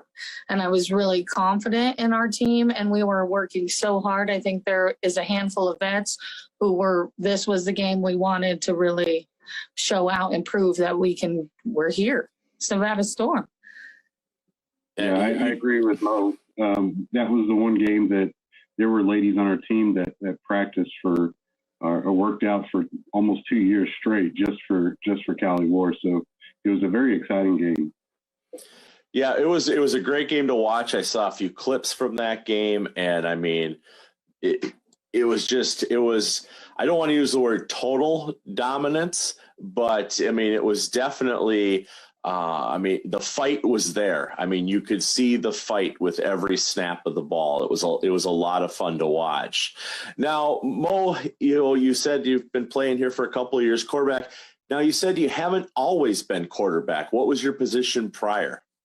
My first year when I came in, I was a receiver and a corner. And so, which I was happy with. And then the second year, we just started noticing that maybe throwing would be a better option for me. And so, boom, I got right into it. And I love it. And you've obviously had some success with that change in the positioning. Coach, was that your idea? No, it really wasn't. But Adam saw something in Mo, and Mo's a player. And Mo's really motivated. She's a great leader. So it was a really good transition for her, and it made a lot of sense for us. So now, as you can see right behind me here, we have the fields in Canton, Ohio. That is the end goal. There's 23 teams that have made the playoffs out of the Women's Football Alliance. Y'all are one of those teams from the 8 teams in Division II. I guess I should have done a little more homework. Do you have home field advantage? We do. We have the next 2 home games here, provided we win on Saturday. All right. So with the road to Canton going through the Nevada Storm field, what kind of home game atmosphere do y'all have? Our home stadium, our home field, it's like a high school football game. I mean, our stands are normally halfway full, which is, with our league, it's kind of full. We have a great following. We have dedicated fans that come to our game. The families that are involved with our team, we consider them part of the team. Our team is a big family, and I couldn't ask for a better fan group than we have here. And so that actually drives the football game a little bit better in our way. There is a true home field advantage. And Mo, I mean, will those fans follow you to Ohio, do you think? I think a handful, yes, I do. I feel like we do have a handful of fans that are very dedicated to us. So prior to football, Mo, what was your sport of choice? I played college softball. Okay. So that's where that arm comes from. You just had to go from the underhand fast pitch to the overhand shotgun. And I mean, the release is very similar. It's just a matter, it's just a matter of which way the arm is moving. So softball, what else besides, the arm strength have you been able to use from playing college softball now that you play women's professional football? Well, I think it's the whole atmosphere of being in a sport. I think it's the hard work, the motivation, everything like that, it's the same. I'm quite a bit older, and I haven't played a professional sport like this. And when I played college softball, I don't know, sorry. It's okay. I don't know. I had a big old story, but yeah. Well, we like hearing the stories. So Coach, I mean, have you coached other sports? Have you coached, other women's sports? Is this new for you? I've coached other men's football teams, actually youth football teams, and then some high school football. As far as women's sports, outside of maybe assisting a track team here and there, this is definitely the first time I've ever coached women's sports before. Some say it's a challenge. I actually have embraced it, and it's something has become part of my life now. And what brought you in? What pulled you in? And what was the deciding factor that you said, I want to coach women's football? I was told, hey, there's a real special group of ladies that they're looking for good coaches right now. And I gave Nevada Storm a look, and just the roster they had that year, you could just see potential in the players, especially those that were really dedicated to the game. And when I joined the team, I wasn't the head coach. I was just an assistant coach, offensive coordinator. And when I moved over to being the head coach, I went to defensive coordinator and brought in the right puzzle pieces in Coach Barrett. And ever since then, we've kind of done our best to create a new environment and change the program and change the way that things have been happening. Because before we stepped in, we were the team getting beat, 60-0, 50-0, and it was week in, week out. And I just think that us coming in and changing the culture, saying, hey, this isn't going to happen anymore. That was a big turnaround for us. So you can tell a lot of these teams right now, these newer teams, that stick to it, get that game plan in place, practice, recruit, things of that nature, and success will be at the end of that road for you. Yeah, always be vulnerable, listen to your coach's feedback, and then just get better. Don't expect that it's always going to be better, or you're just going to stay the same. And Mo, why did you decide to play football? Well, I've always grew up throwing the ball around, playing with the boys at lunch, and then I heard we had a team, and I was like, let's try it, and I love it. That seems to be the consensus with all the women that I've talked to this year, is once they found out that the team existed in their area, you couldn't stop them from trying out, or you couldn't stop them for, making the team at that point. So I'm sure you felt the same way. Exactly. Yep. So here's the question, and I'll ask this of Mo first, and then we can kind of see what Chris's response is. So we have a team that has shown great success at the Division III level. Now they're on the Division II level, and they're looking to be a rarity. They're looking to be a team that can win a national championship at both the Division III and the Division II level. Is the Nevada Storm the next Division I team? Are they going to be that 8th team to move up into that Division I tier? Honestly, I'm not sure, but I'll go with whatever they decide. Coach, your opinions on that? Whatever the league decides is best for us, we'll definitely do. I think we're at a comfortable spot with our numbers in our roster. We've got a roster size of 28 right now. To be competitive with those D1 teams, it takes a little bit of financial backing, a little bit of a bigger roster in that size, and that does help out a little bit. But who knows? It'd be awesome to be that team that gets moved up all 3 years and is a national contender all 3 years. That'd be amazing. Well, I really thank you both for taking the time to talk with me this evening. July 23rd and 24th is less than a month away, and hopefully I will see you on that field behind me. Thank you. Yes. Thank you. Thanks for having us. Everything I wanna know it I'd spend 10,000 hours and 10,000 more. Oh, if that's what it takes to learn that sweetheart of yours. And I might never get there, but I'm gonna try. If it's 10,000 hours or the rest of my life, I'm gonna love you.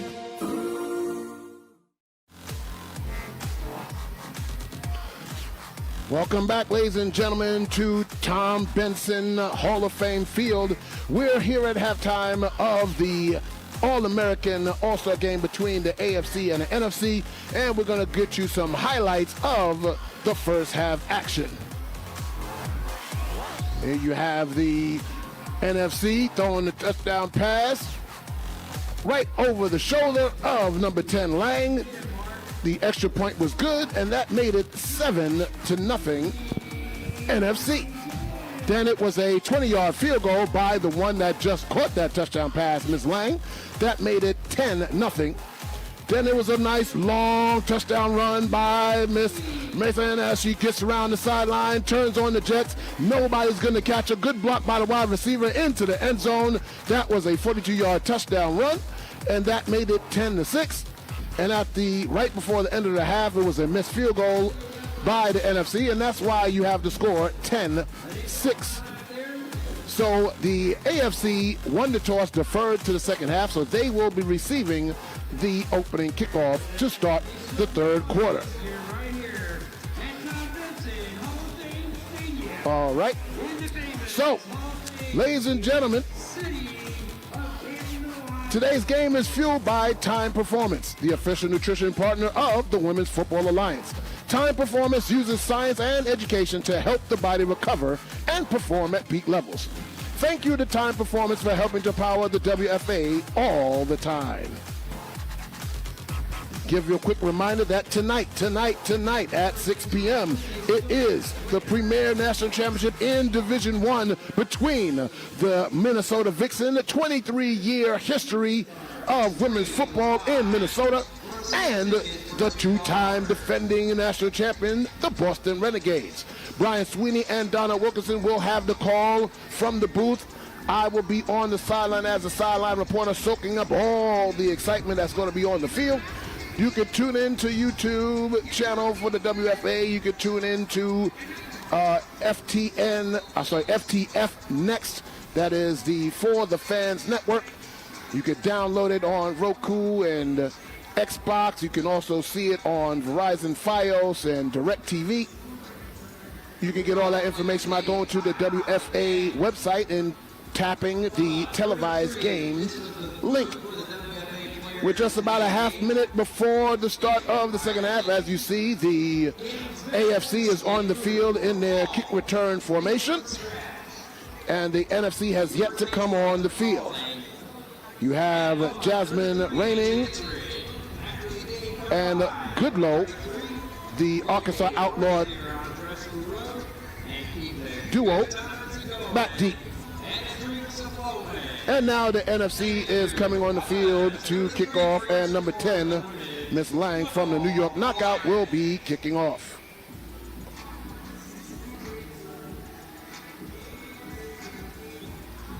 Having a great time here. The sun is nice and shining. It is now 81 degrees. Sunny skies, no rain seen. And we are just about ready to start as Lang lines it up. She's kicking from the left hash.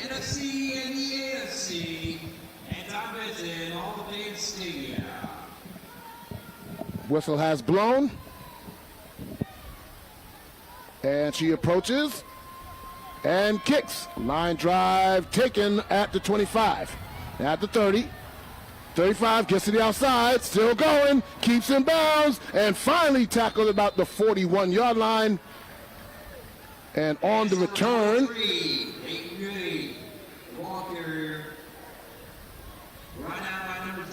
was Walker. Kristen Rollo on the tackle. Oh, shoot. Sorry about that. A little technical difficulty here. But we're going to get that straightened out. My friend Scott here is hooking me up.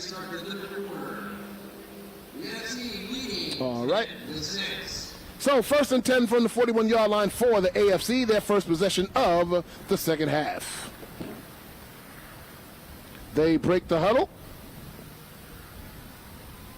They come out with twins to the right, wide receiver to the left, two backs in the backfield. Quarterback from the Baltimore Nighthawks hands the ball off to number 18. That is Colangelo from the Nevada Storm. 1 yard gain. It's going to be 2nd down and 9. Vic Kennedy on the tackle. Number 15, Garayu from the Iowa Phoenix at quarterback, not the Nighthawks. Nighthawks are on the other side. Similar helmet logos. So now it is twins to the left, shotgun formation.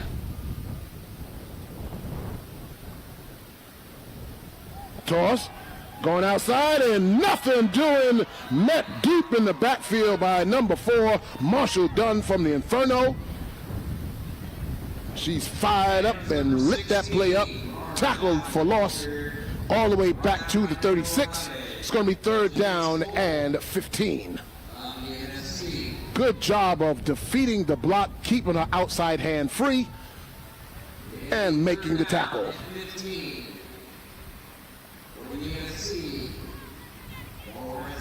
So number 13 brings the play in. That's Britt Peterson. NFC looking to get a 3 and out so they can get the ball and try and extend their lead. Twins to the left. Goodlow out wide right. Back to pass. Ball's thrown and in and out of the hands, intended for number 16. That is Mars Allen. So it's going to bring up 4th down and long, and looks like the punting unit is going to come in for the AFC. See who is going to do the punting duties. It looks like it's going to be number 6, Kimberly Kimmel. And going back deep is number 3. That is Stacey Dwyer from the Miami Fury. And we're waiting for the AFC to make sure they have enough players. And it doesn't look like it so far. And here's another problem with short practice all-star games, where you're going to have some problems on special teams.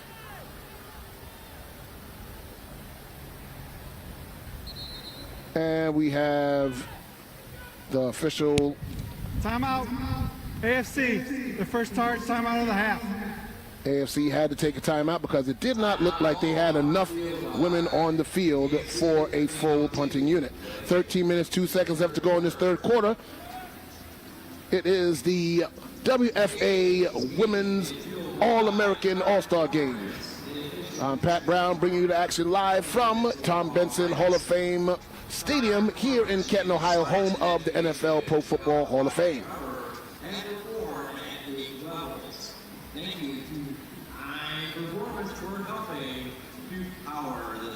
I want to give a shout out to all the production staff that's here, making this possible to bring you the action live.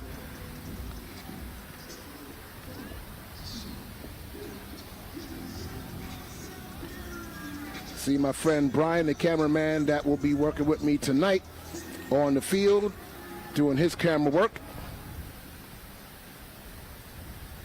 Come back with that name so I can give you the credit. Carl Harper, director. And back to punt. A nice punt, and bounces down. Will it be corralled? She's trying to get there, and she picks it up at the 14-yard line. Makes a move and not going to get anywhere, as the AFC was right there and brought her down. No gain on the punt return. The director, I did not catch your name. Please say it one more time so I can give you your credit.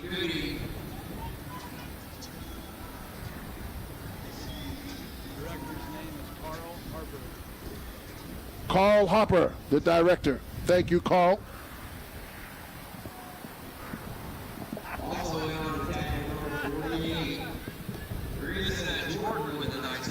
So it's going to be first down at the 15-yard line for the NFC.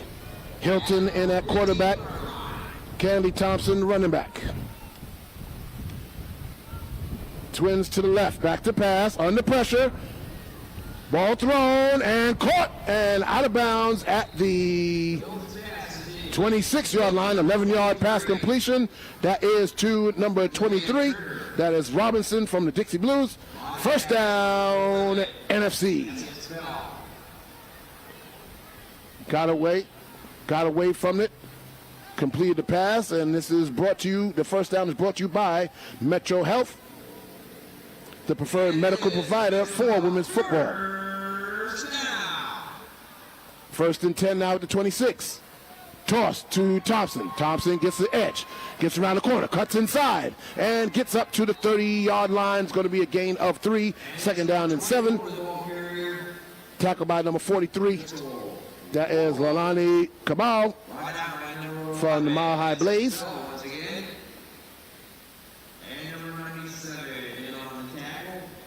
And give number 97, Jennifer Nunez from the Sun City Stealth, credit on that tackle as well. Second down and 7 for the NFC. Hilton now brings the team up. Double slots. Now motion comes across the hand up to number 15. And not going anywhere, as good penetration there by number 97 from the Sun City Stealth. Just gave her credit. That was Nunez. And 15 on the carry was Trevino, and she did not go anywhere. So it's going to be a loss of 2. It's going to be third down and 9. 12 players in formation, 5 yards from the end of the run, second down. No wonder that play didn't go anywhere, because the AFC had 12 women on the field. And when you got 12 women, usually you should not allow anything positive to happen offensively. But they got 12 women on the field. That's 5-yard penalty. Is going to remain second down. It's going to be second down and 4. Back to pass. Ball thrown. Oh, just behind the intended receiver.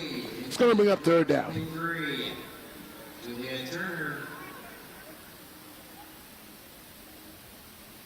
11 minutes, 12 seconds left to go in the third quarter. On the cover, number 1, Jesse Dolner. Still third down and 4. All right, third down and 4.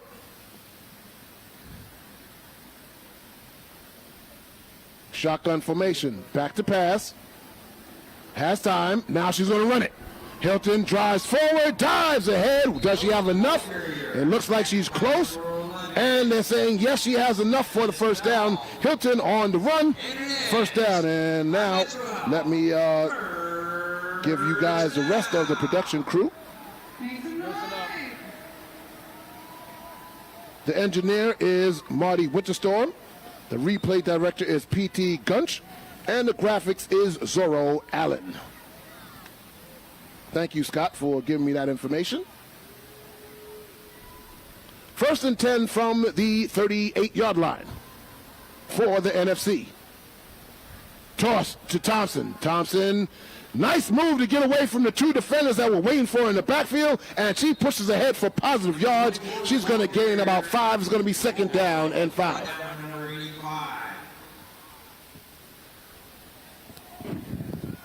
Love those sunglasses.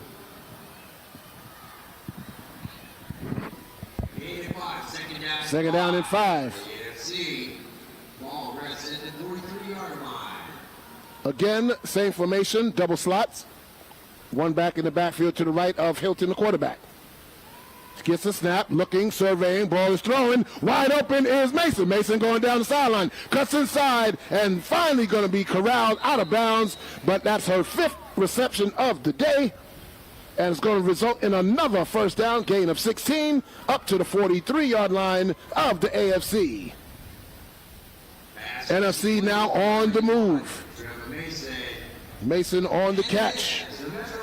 She's been the favorite target of the quarterbacks for the National Conference. First down was brought to you by Metro Health. We thank them, the system that strives to become as good as preventing disease as it is in treating it. We thank them for their medical staff here today at the National Championship. The long pass was intended for the receiver. That was number 15, Trevino. It's going to bring up second down and 10. She had a step. As you see here, good protection by the offensive line, thrown, and oh, she turned the right way, but just overthrown. Could not find where it was at.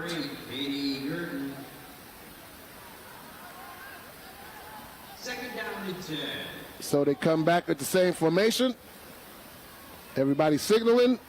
Now's the snap. Ball thrown, she's wide open. Can she hit it? Yes, she does. She's at the 10-5. Touchdown, NFC. And who is it? It's number 10 from the New York Knockout, Lang. It's a 44-yard touchdown strike and a touchdown.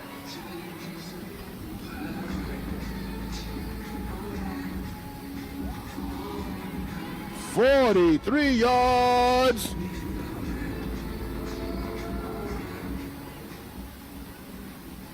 Extra point attempt by Lang.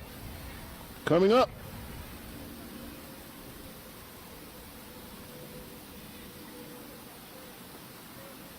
Nine minutes and 9 seconds left to go in the third. NFC extends their lead. We'll see what happens with the kick.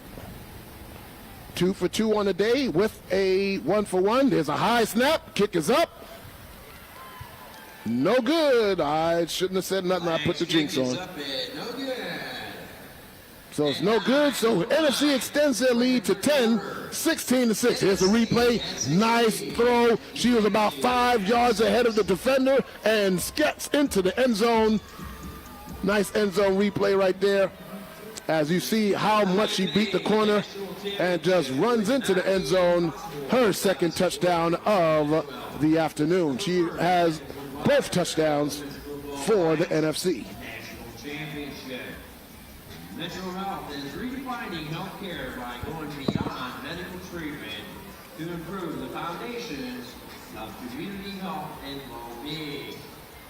The system strives to become as good at preventing disease as it is at treating it. Thank you to Metro Health and the medical staff here today at the National Championship at Tom Benson Hall of Fame Stadium.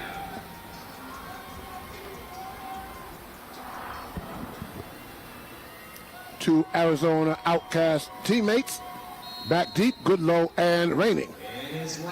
Lang to kick off from the left hash. For the NFC. Kick is up.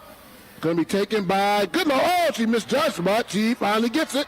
20, 25, 30, and tackled down at the 32 by number 24, Candy Thompson, who's excited to make the tackle.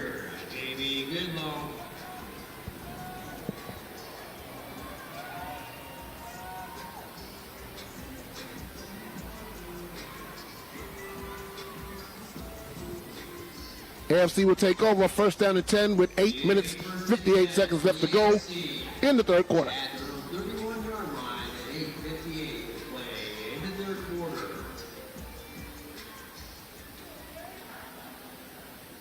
Break the huddle. Quarterback for the Iowa Phoenix in, number 15, Ryu. Two backs in the backfield. Offset eye right. Handoff, guts inside, makes a move, still going, spins, gets up to the 35-yard line, 5-yard gain with number 15, Tara Thomas from the impact. Brought down by number 24. Thompson on the tackle.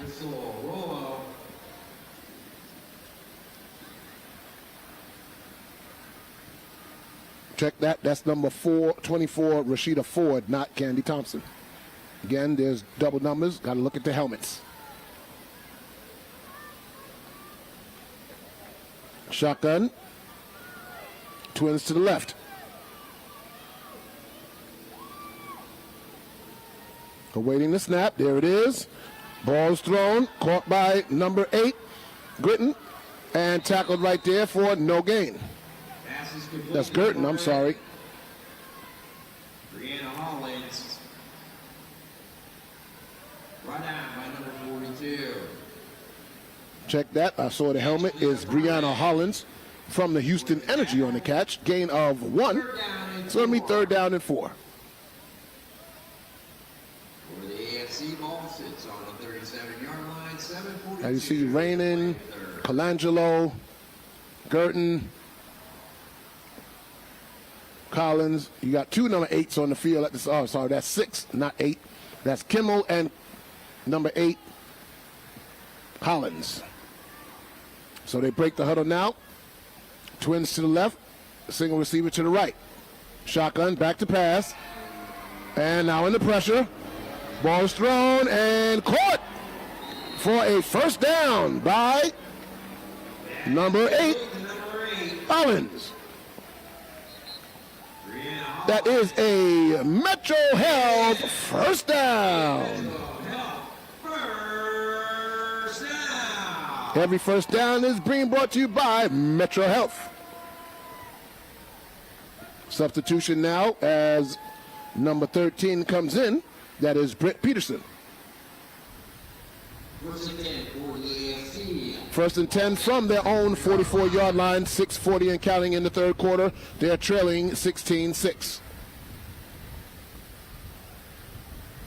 You got stacked receivers on the right and left. Shotgun formation, one back in the backfield to the right.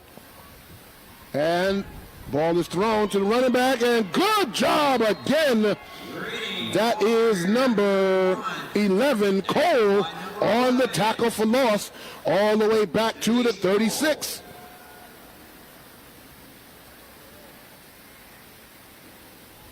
Eight-yard loss. As you see right here, she gets off the block, and Rainin had nowhere to go. Good open field tackle, as it's now going to be 2nd down and 18. Cole, who's also playing quarterback for the NFC.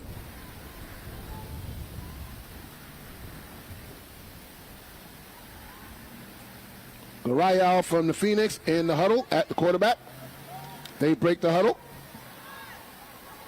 And they come out. Same formation, double stack receivers. And timeout called by the AFC. Their first timeout of the second half. And they have 2 timeouts remaining.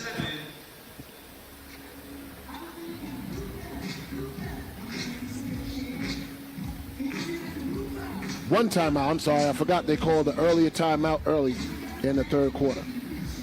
Thank you for the update. All athletic tape today has been generously provided by KT Tape. Now you can get 15% off your KT Tape needs when you subscribe to their email newsletter. KT Tape is the official kinesiology tape of the WFA and a proud sponsor of women's sports everywhere.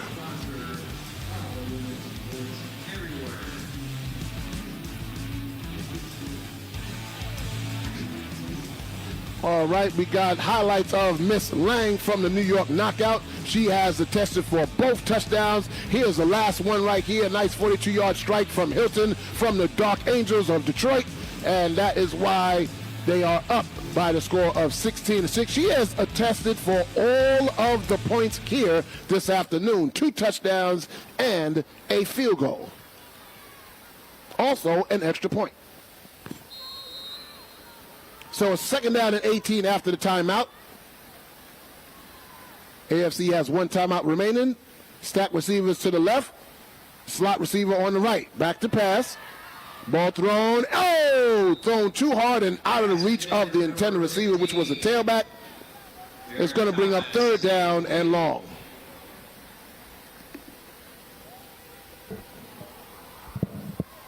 Third down and 18 for the AFC. At their own 36-yard line. 5 minutes, 22 seconds left to go in the third. NFC trying to keep their win streak alive in this All-American game.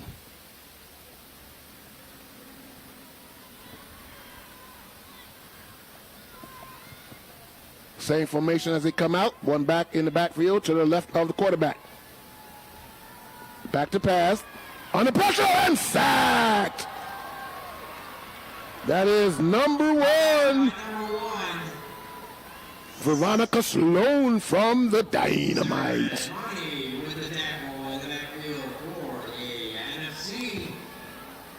So it'll be 4th down and very long, and in comes the punting unit for the AFC. Going back deep is, let's see who's that walking back deep.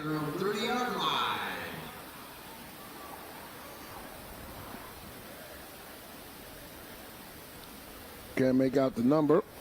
It looks like 18, I'm not sure. Yeah, it is Brianna Brewer from the Baltimore Nighthawks. Into punt, number 6, Kimberly Kimmel. Snap. And there's the punt. High and short. It's going to come down, and Brianna Brewer has it at the 35. Has a corner. Cuts inside. Goes up the middle of the field. Runs into her own player, and that's why she got tackled at the 47-yard line. But good job by Brewer. So it's going to be 1st down and 10 for the NFC at their own 47-yard line with 4:17 left to go in the 3rd quarter. Along with number 47 on the tackle, Chelsea Taylor. And to be 1st and 10 for the NFC. At their own 47-yard line. 1st down and 10.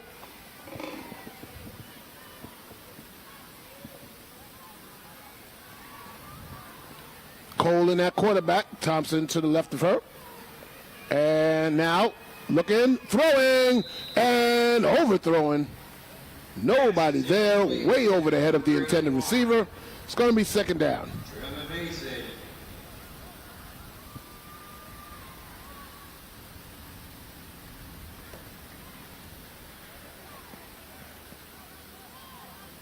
Second down and 10 for the NFC.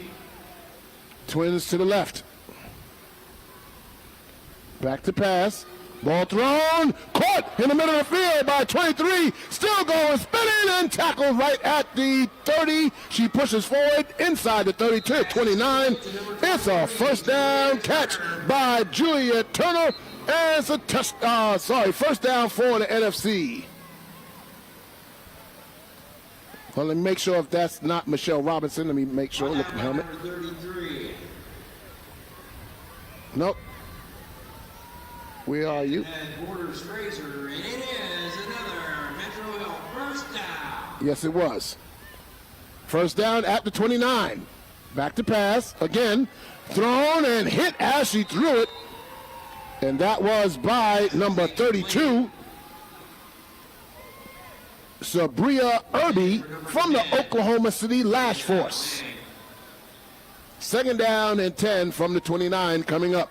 Cole didn't even see her until she felt her on her back. For the NFC. At the 29 of the AFC. Handoff up the middle to Thompson, and nothing doing. Stacked up right in the middle of the field. Tackle there by number 11. That is Essence Bell. 3rd down and 10, no gain on the run. Look at that, Staunch ran into a solid wall.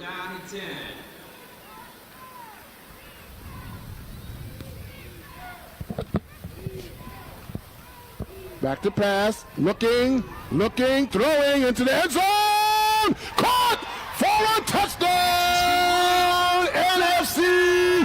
Caught by a DC Diva. That is number 86, Sophronia Sellard.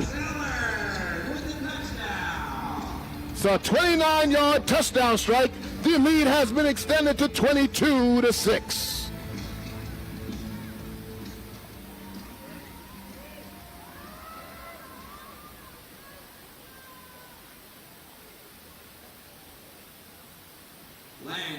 Lang to try the extra point.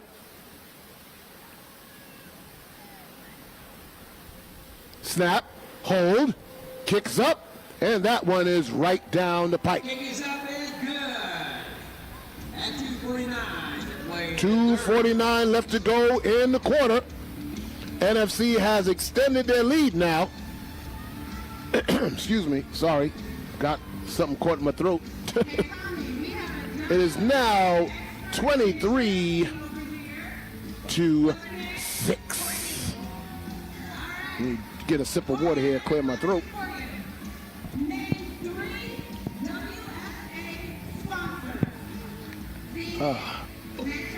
Refreshing, nice cold water. As you see, Iowa Phoenix, number 13 Britt, number 15 Card, number 11 Essence. As we have the Iowa Phoenix supported here. I'll tell you right now, it's going to be a very exciting national championship game tonight at 6 o'clock. The Minnesota Vixen against the Boston Renegades. Brian Sweeney and Donna Wilkinson will be bringing the action live from the booth. I'll be on the sideline doing the sideline reporting. You can tune in at 6 p.m. tonight. And there's the kick. And going to bounce down. Still bouncing. Got to get on the ball. Finally they do. And trying to find some blocks. And motoring her way forward and going to get up to the 36-yard line. That was number 4, Cersei from the Mile High Blaze with the return.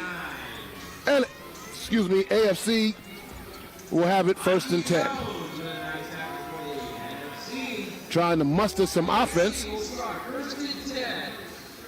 Haven't scored since the 6:12 mark of the second quarter.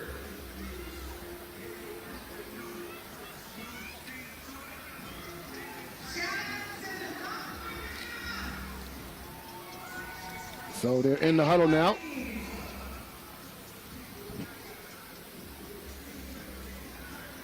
And now they're getting the play. And they had the ball spotted wrong, so they had to move it up to the correct line of scrimmage. And now the whistle has been blown to put the ball in play. You have now trips to the right, single receiver to the left. And handoff up the middle to Raining, and going to get stopped right there. It's going to be a gain of 1, 2nd down and 9.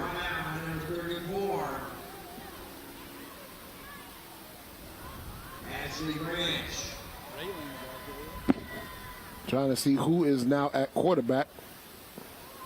2nd down and 9. For the AFC, ball gets to the 37. Number 13, Teresa is the quarterback. Number 58, I believe.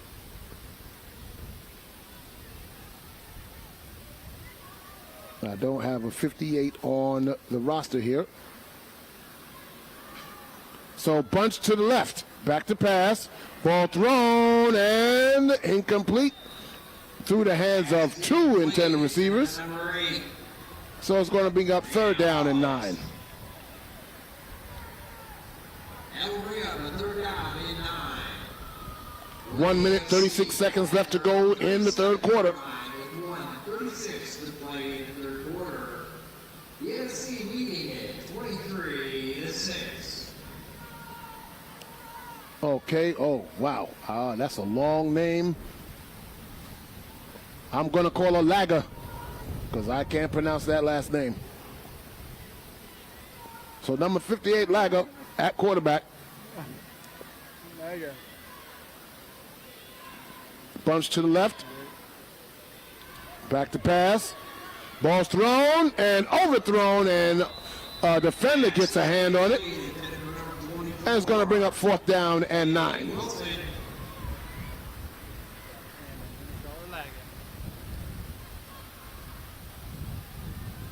On to cover number 75.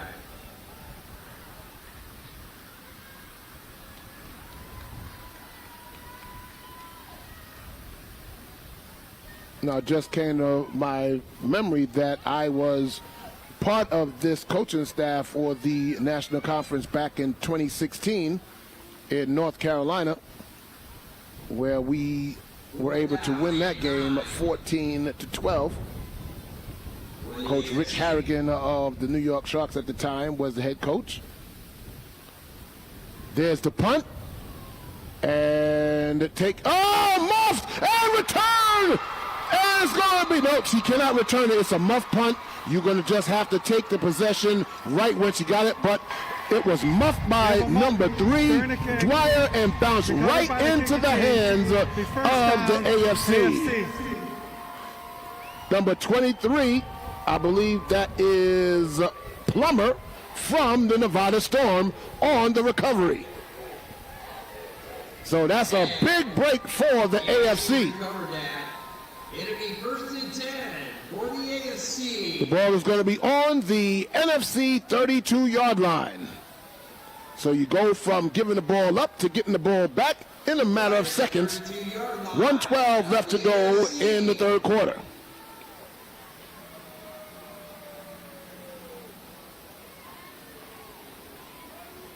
Miss Plummer, a stellar running back for the national champion Division II Nevada Storm. She's like, how come that didn't count? It's a muff punt. So once you get possession, you cannot advance it. So you see number 31, Raining, coming into the huddle. Number 8, that is Hollins, coming into the huddle. And now lately coming into the huddle is number 40, Monique Boone. And number 76, Bobby Jones. So substitutions being made. Another one of our announcers and our sponsors is Xenith.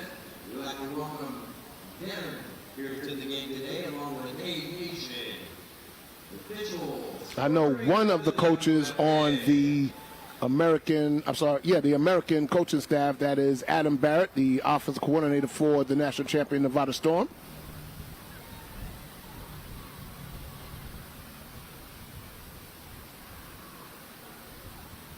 Handoff to Raining, and still going, but not a lot of room to maneuver. But she shows her elusiveness for a gain of 2. She could have been stopped in the backfield. Here's a replay. Breaks one tackle, breaks another, but then swallowed up by the interior. But she turned nothing into something. See 57 Wilson, 63 Rooks on the offensive line. And here comes Miss Wilson bringing the play in.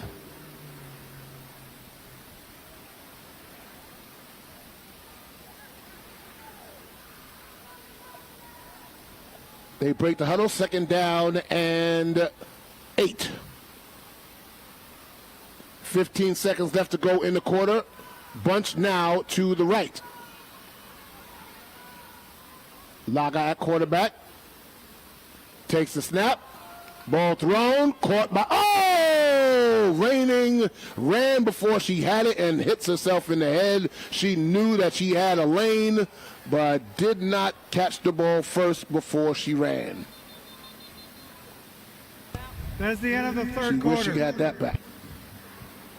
And ladies and gentlemen, that is the end of the third quarter. The score, the NFC 23 and the AFC 6. We'll be back after these messages. I thought, okay, well, girls can't play football. Well, there's never going to be a black head coach. There's never going to do this. You're wasting, blah, blah, blah.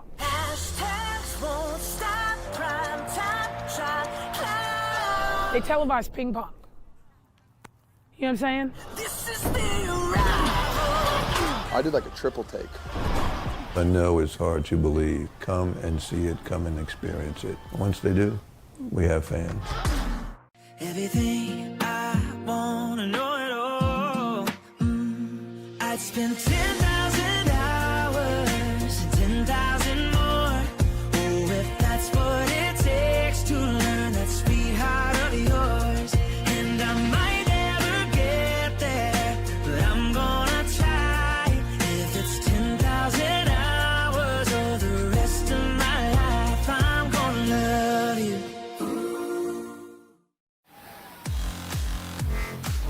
We're back. Today's game is fueled by Time Performance, the official nutrition partner of the Women's Football Alliance.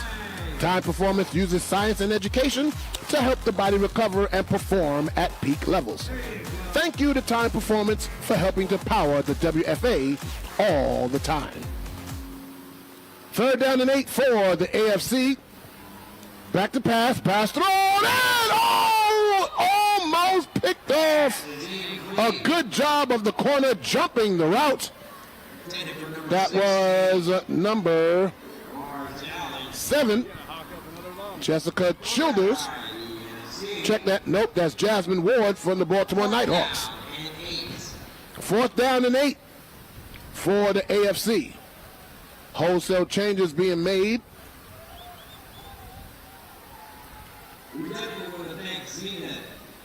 They're our official equipment supplier for the WFA. Great job. Xenith is the official equipment sponsor of the Women's Football Alliance. Great job, Xenith.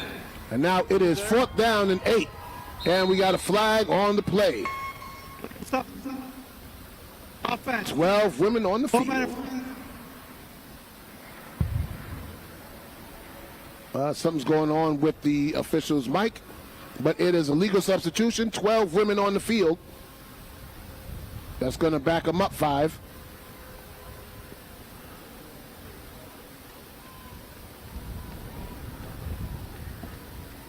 You lined up in the offensive set that the Nevada Storm uses.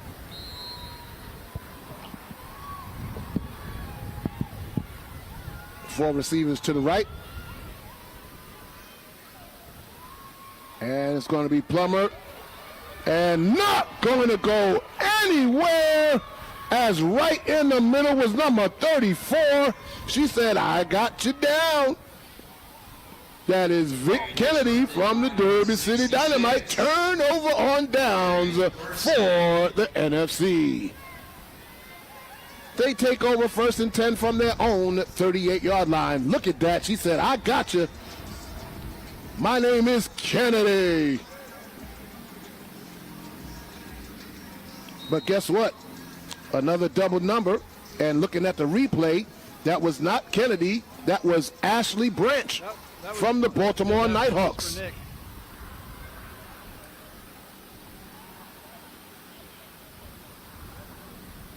Pass play for the NFC. Ball's thrown. And this time, they went to the well one too many times, and it is picked off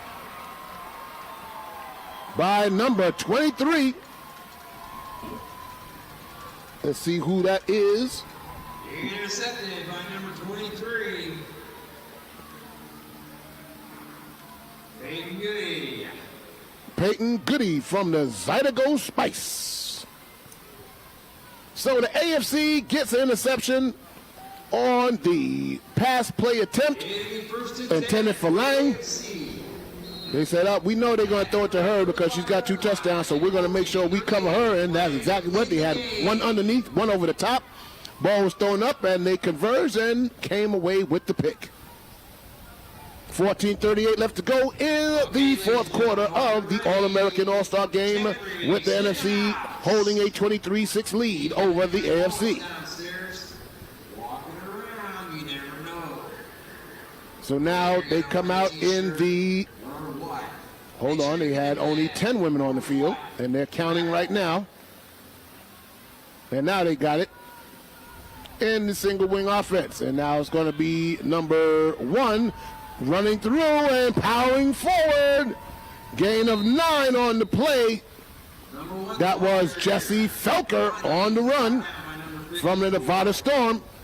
Gain of 9. It's going to be 2nd down and 1 at the 44-yard line. They give her 8 to the 43. 2nd down and 2. For the AFC. Ball rest at the 43-yard line. Same formation.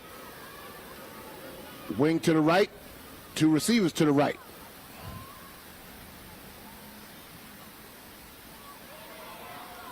And high snap to Plummer. Plummer taken down by number 74, Octavia Griswold from the Detroit Dark Angel, and that play had nowhere to go because of the high snap to Plummer.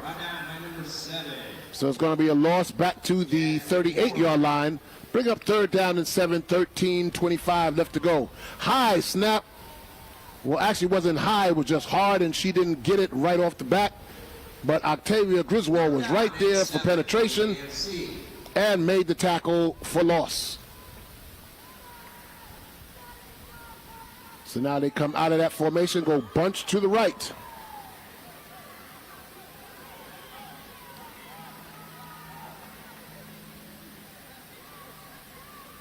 And it's raining, has the corner, has the first down and more as she's pushed out of bounds right at the 50-yard line. First down, AFC.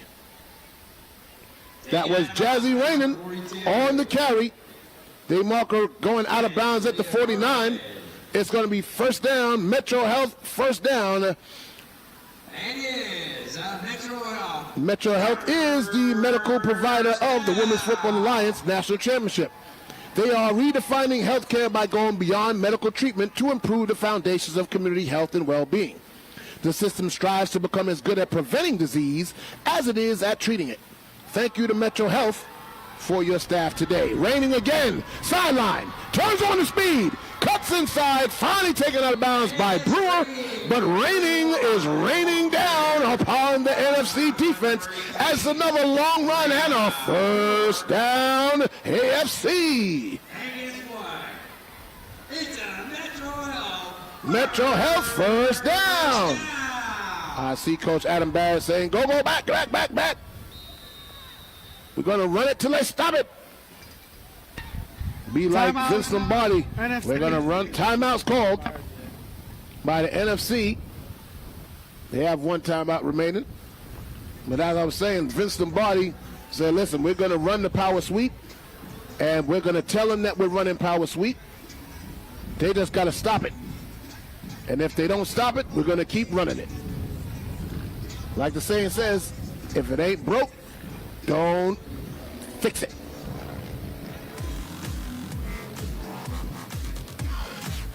Today's game and the athletic tape has been generally provided by KT Tape. Now you can get 15% off your KT Tape needs when you subscribe to their email newsletter. KT Tape is the official kinesiology tape of the WFE and a proud sponsor of women's sports everywhere. And that's the KT Tape highlight reel that you are seeing right there.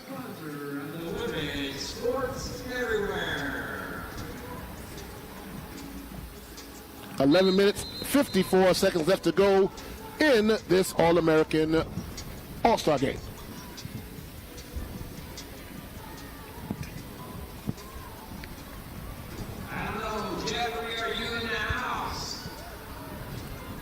Timeout is over. First and 10 for the AFC at the 30-yard line of the NFC. And now they're in the single wing formation. And inside handoff to number 18. That is Colangelo from the Nevada Storm. She gains about 7. Down to the 24 is going to be second down. Gain of 6, second down and 4. Nice job of following her blocks. Tackle there by number 42. That is Angelita Furman from the Dynamite. National champion Dynamite in Division 3. Second down and 4.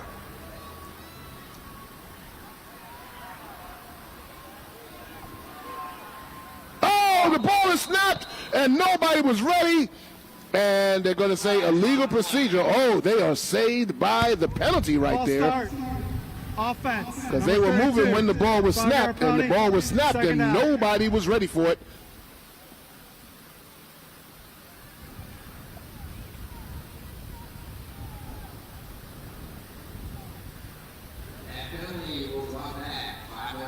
So number 1, Felker, is at quarterback. But in this offense, you can direct snap it to any of the backs that's in the backfield.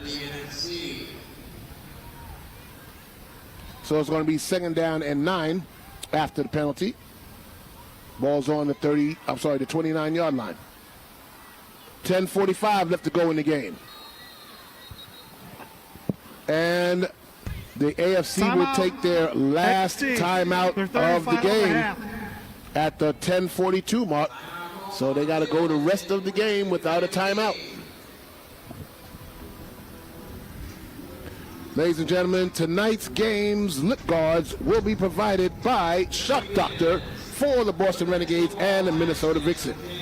Shock Doctor, the #1 mouth guard in the world. Protection, courage, swagger. Get them all in a Shock Doctor lip guard. Follow them at shockdoctor.com, and thank you to them, the official lip guard of the Boston Renegades and the Minnesota Vixen. That game will take place tonight at 6 p.m. Brian Sweeney and Donna Wilkinson and myself will be the broadcast team. Brian and Donna in the booth, myself on the field.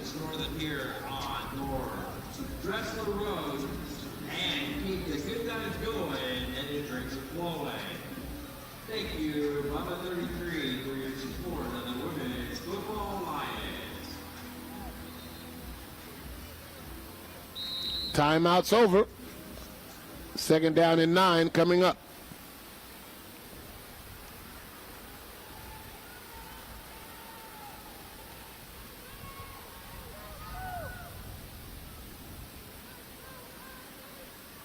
They break the huddle. Tight bunch to the right. Felker at quarterback. Now it's handed off to Raining. Raining cuts inside, goes outside, and finally lassoed. It was not a face mask. She got the jersey around the shoulder pad. So she's ran out of bounds. It's going to gain up to the 24. It's going to be 3rd down and 4. Nice job by Rainey cutting inside. Good block by number 16 and number 11. Those are out of bounds. That is Cole.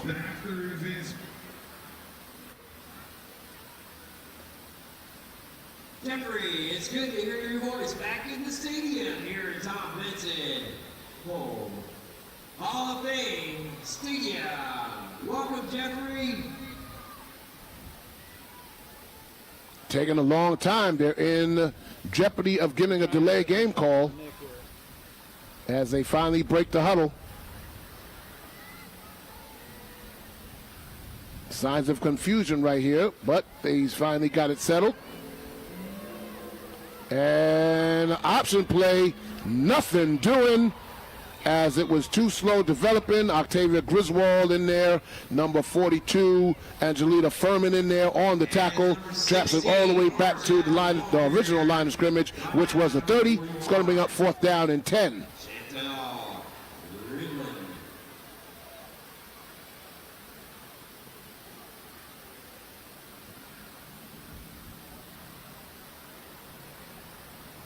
Fourth down and 10 for the AFC, right at the 30-yard line. All right, Jeffrey, is Lois with you? So now Miss Felker comes into the huddle. And here comes Jazzy Raymond. And now here comes number 35, Hadijah Butts of the Arlington Impact, by way of the New York Sharks and New York Wolves.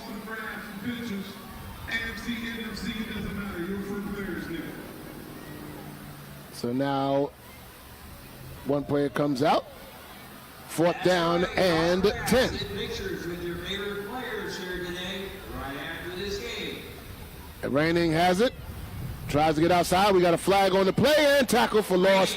Turnover on downs. And if this is a penalty against the offense, it will be declined. They'll take the play and take over 1st down. Illegal formation. Offense. 5 in the backfield. That penalty is declined. 1st down. NFC. And there you have it. And the AFC will turn The NFC takes over 1st and 10 from their own 35-yard line, 8 minutes and 26 seconds away from securing another All-American victory. Again, that was Miss Cole on the tackle.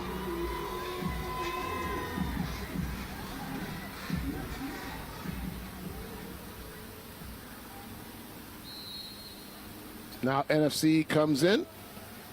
Number 87, Hilton, back at quarterback. Double receivers on both sides. Hand off to Thompson. Thompson cuts inside, goes forward, gets up to the 41-yard line, gain of 6. 24, the ball carrier. That's Rolo, brought down by number 43. Candy Thompson from the Tampa Bay Inferno. That's the ball with the tackle for the AFC. Leading rusher for the Tampa Bay Inferno. Second down and 5. Made it to the Division I Conference Championship game.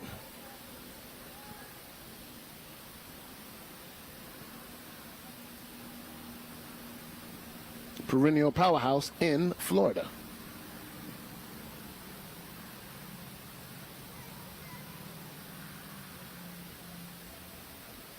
Hand off to Thompson, cuts inside, but not going anywhere as number 35, Hadijah Butt, in on the tackle. Brought down by number 11. Essence Bell.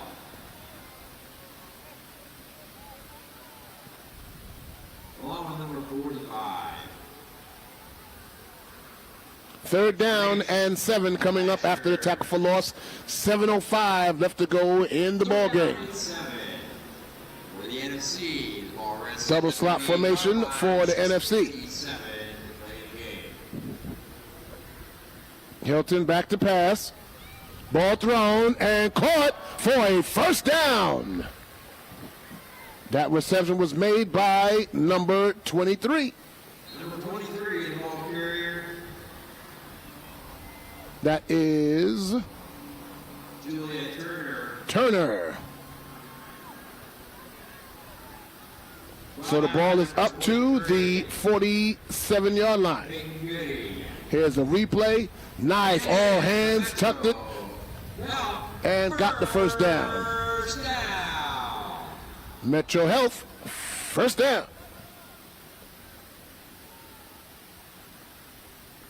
Now it's Hilton under center, offset I to the right. Hand off to Thompson. And going to bang ahead. Gets just inside the 50-yard line down to the 49. Gain of 4. And that tackle was by number 11, Bell, who's been active on the defense. And number 85, that is Danny Thornton from the Rocky Mountain Thundercats. 5:35 left to go in the game.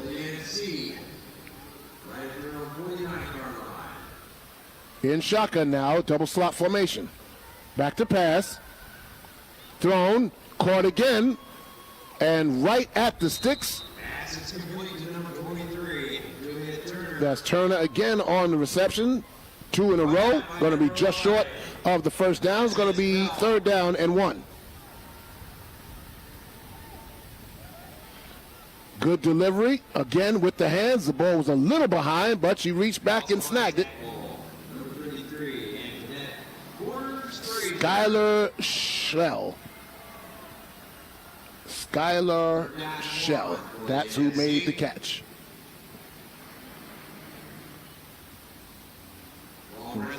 And I don't even see her name on the list, so that's why I did not pronounce her name.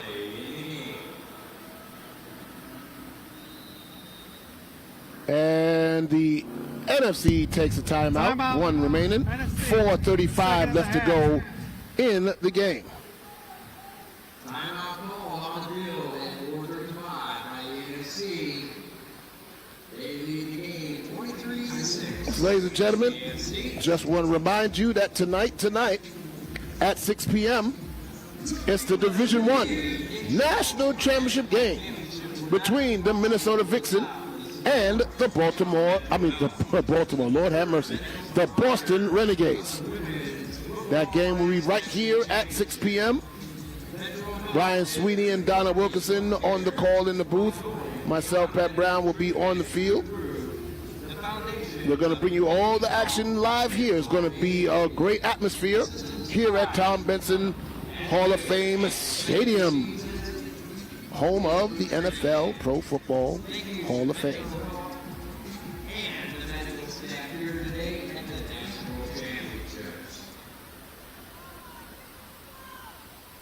In about 2 weeks, it's going to be the NFL Hall of Fame game between the Dallas Cowboys and the Pittsburgh Steelers.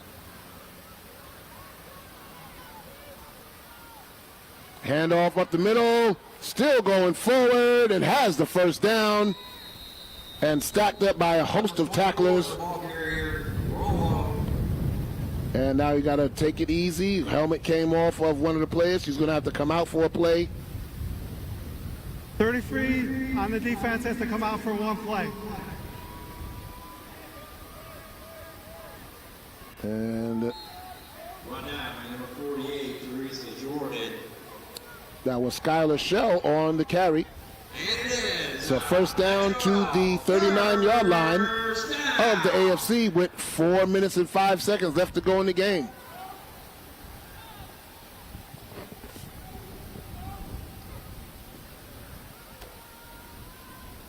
Shotgun formation, double slot. Motion now. And handoff to number 10. That is Miss Lang from the knockout and goes right back to the line of scrimmage. Right out by number 32, Sabria Irving. Second down and 10. 3.5 left to go in the game. So right now the NFC can just take their time before they snap the ball, run time off the clock. And that's exactly what they're doing, taking their sweet time. Just milking and milking and milking.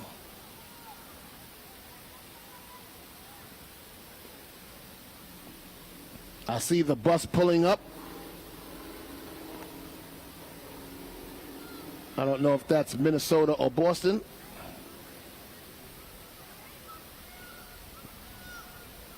Second down and 10. Broken eye. Toss to Thompson. Thompson cuts inside and going to get down to the line of scrimmage again. Number 24, the ball carrier, Mr. Roll. 2 minutes, 40 seconds left to go. Number 32. And they're just going to be content because the AFC cannot stop the clock. And that's going to take all the time in the 25-second clock before they snap the ball.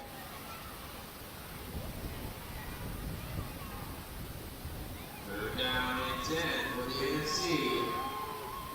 At the In shotgun, double slot.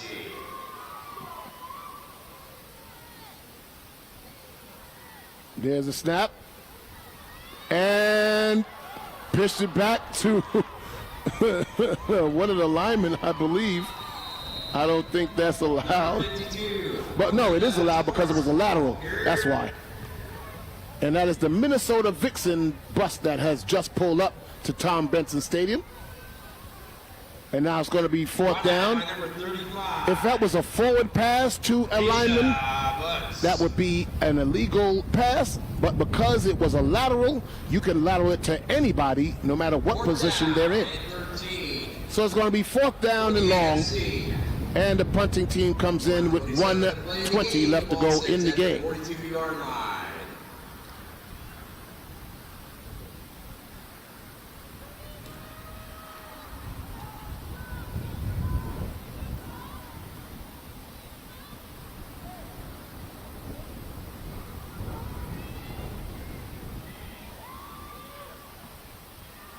There's the snap. And there's the punt. And it's angled. Oh, it bounces back. And going to be down at the 15 with 53 seconds left to go in the game.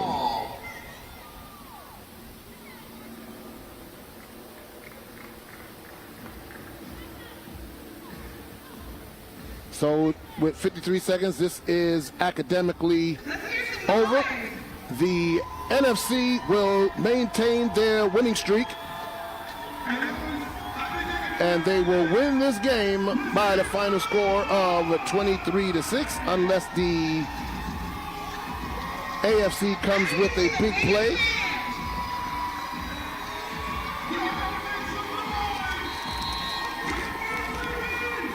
As you see the NFC sideline exuberant.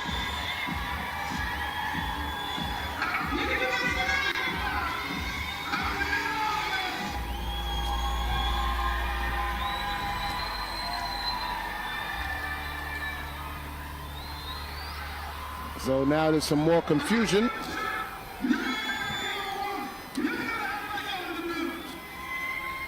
As now they line up with 4 receivers to the left.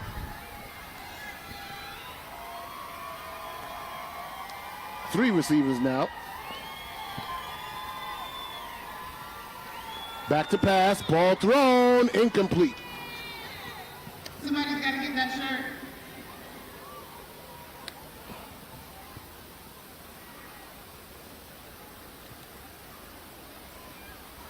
Call his ass off.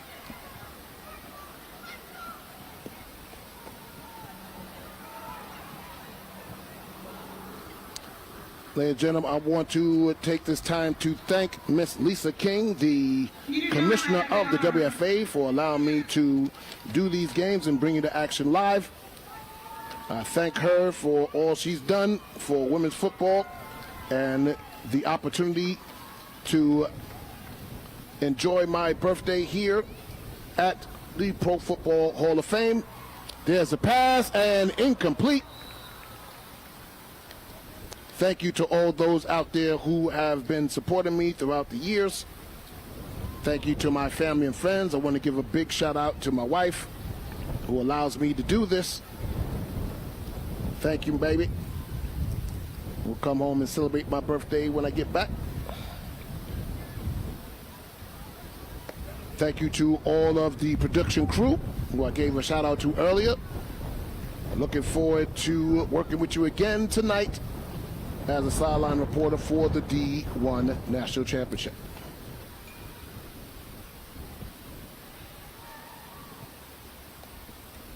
Bunch to the left. Back to pass. Ball thrown, and in and out of the hands of the intended receiver. And I see the coach just got dumped with water on the NFC sideline. I know that felt good because it is kind of warm here. After the game, right at the concourse, you're able to meet your players and have autographs and pictures taken with them. Right down here. So 23 seconds left to go. It's going to be 4th down and 10. Hall of Fame Stadium, located in the Hall of Fame city of Canton, Ohio.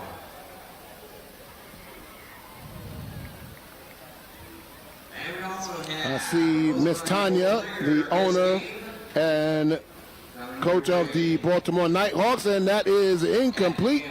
Turnover on downs, and now all the NFC has to do is take a knee.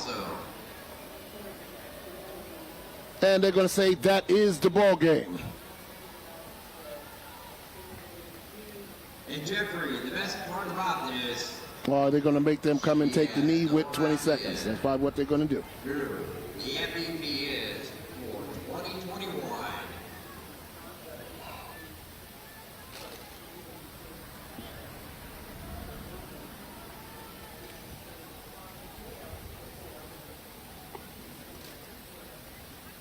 So all the NFC is going to do is come in and take a knee. That's what they should do.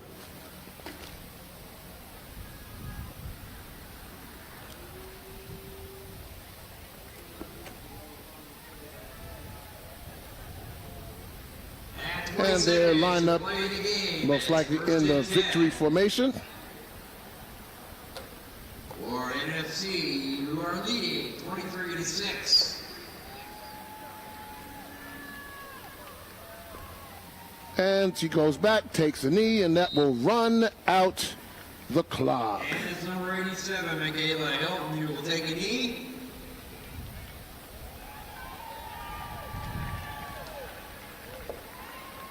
And that is the final score. The NFC 23 and the AFC 6. Once again, this is Pat Brown saying thank you to all those out there who have been watching, supporting women's football, supporting all these players. And we're just going to say thank you to all those who support. I want you to let you know that women's football is on the rise. Don't shun it. Appreciate it, because they come out here and play for the love of the sports. They don't get paid to do this. They pay to do this. So thank you to all of the young women and older women who are out there playing this wonderful sport of football. Thank you to all of those who have supported women's football in your towns and in your cities. Continue to do so and build support for your local WFA women's football teams or whatever league your women are participating in. We're going to stay here for the award presentation.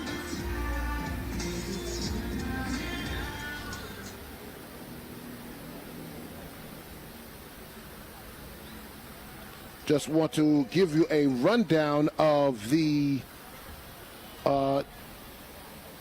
awards that were given out at halftime.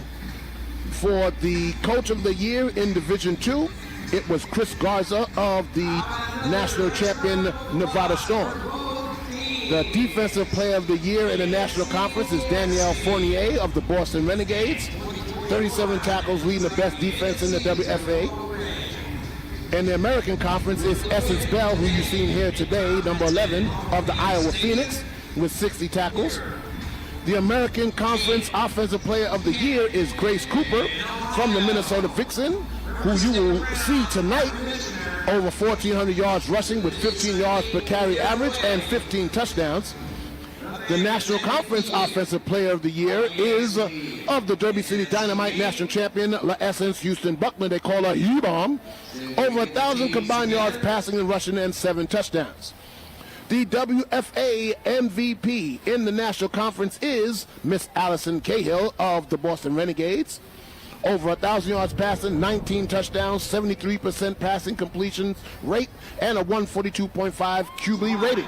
You again will see her tonight in the national championship game. And in the American Conference, it is Jasmine Plummer of the national champion Nevada Storm in D2, over 1,000 yard rushings, 15 touchdowns, and 15 yards per carry. Those are the award winners that were awarded here today at halftime of the All-American game.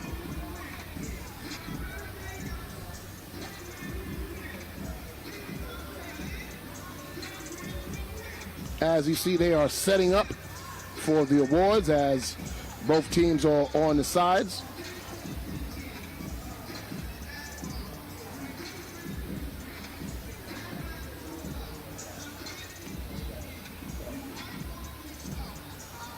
As the sun has gone in a little bit, a little overcast. They say it's a 20% chance of rain, but I don't think it's going to. We hope so.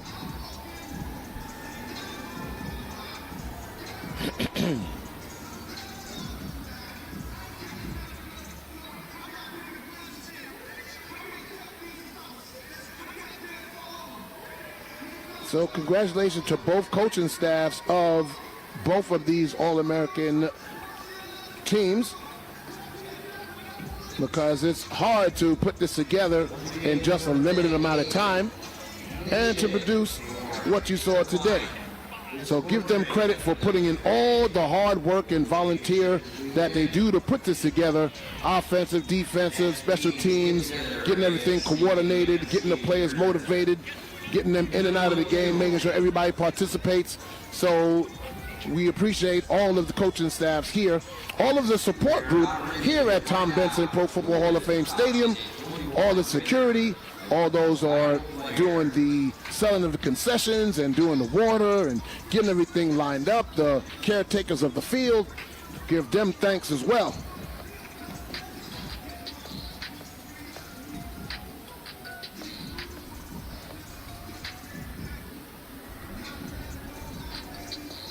So we are thankful and grateful for all of the support. First, I want to introduce you to our commissioner, Lisa. And we're going to take it down and see Miss Lisa King, who is the commissioner of the putting this all WFA. together for our championship weekend here at the first ever Hall of Fame weekend here in Canton, Ohio, Tom Benson Hall of Fame Stadium. We want to congratulate both teams. We're going to let the PA announcer take you Great through job all of the there, presentations while I just hang back Congratulations and to the enjoy the NFC for winning it for the 2021 season.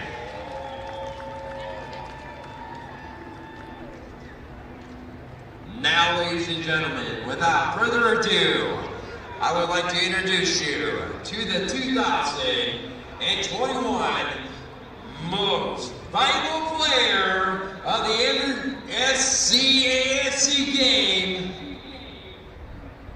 number 97, Canton.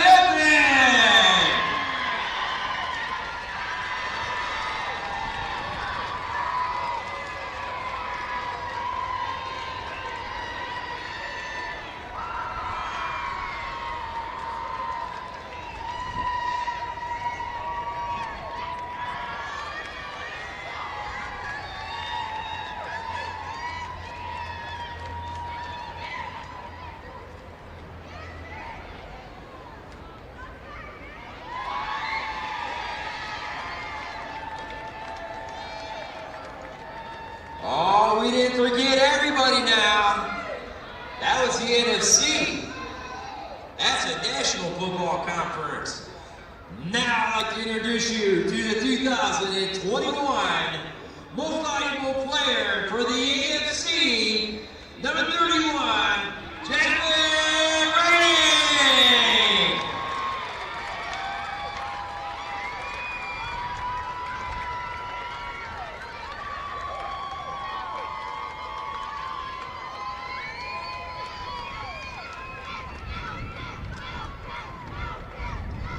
Great job, ladies. Awesome. I'll be down later to get an autograph and a picture. How about another nice round of applause for our most valuable players of the AFC and NFC game.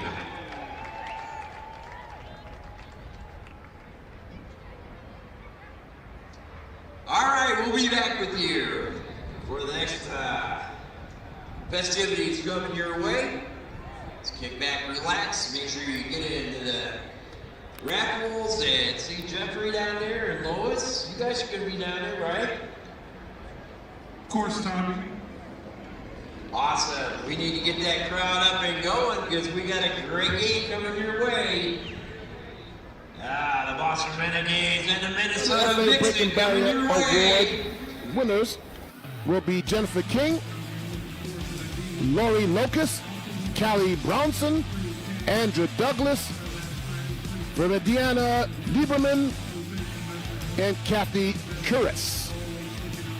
Ladies and gentlemen, from the Tom Benson Football Hall of Fame Stadium, Pat Brown signing off. The winner of the the All-American game is the NFC 23-6. Saying good night, everybody. Tune in at 6 p.m. for Division I National Championship.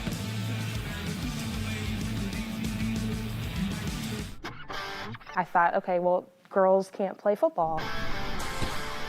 Well, there's never going to be a black head coach. There's never going to do this. You're wasting blah, blah, blah.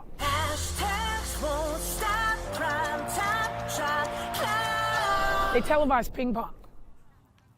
You know what I'm saying? I did like a triple take. I know it's hard to believe. Come and see it, come and experience it. Once they do, we have fans. Everything I wanna know it all. I'd spend 10,000 hours and 10,000 more. Oh, if that's what it takes to learn that sweetheart of yours. And I might never get there, but I'm gonna try. If it's 10,000 hours.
to our raffle winner. I'm coming to find you.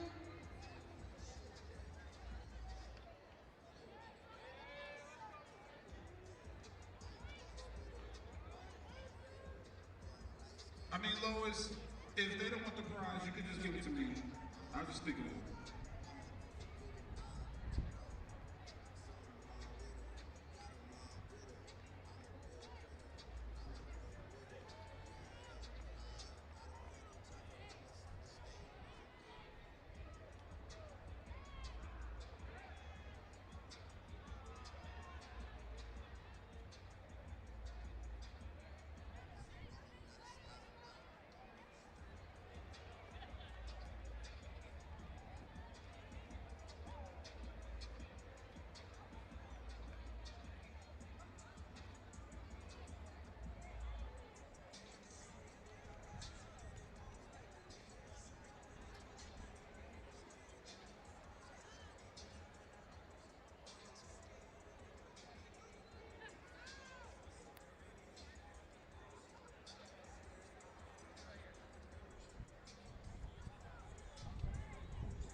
Hey, Tommy, while I was walking through the concourse,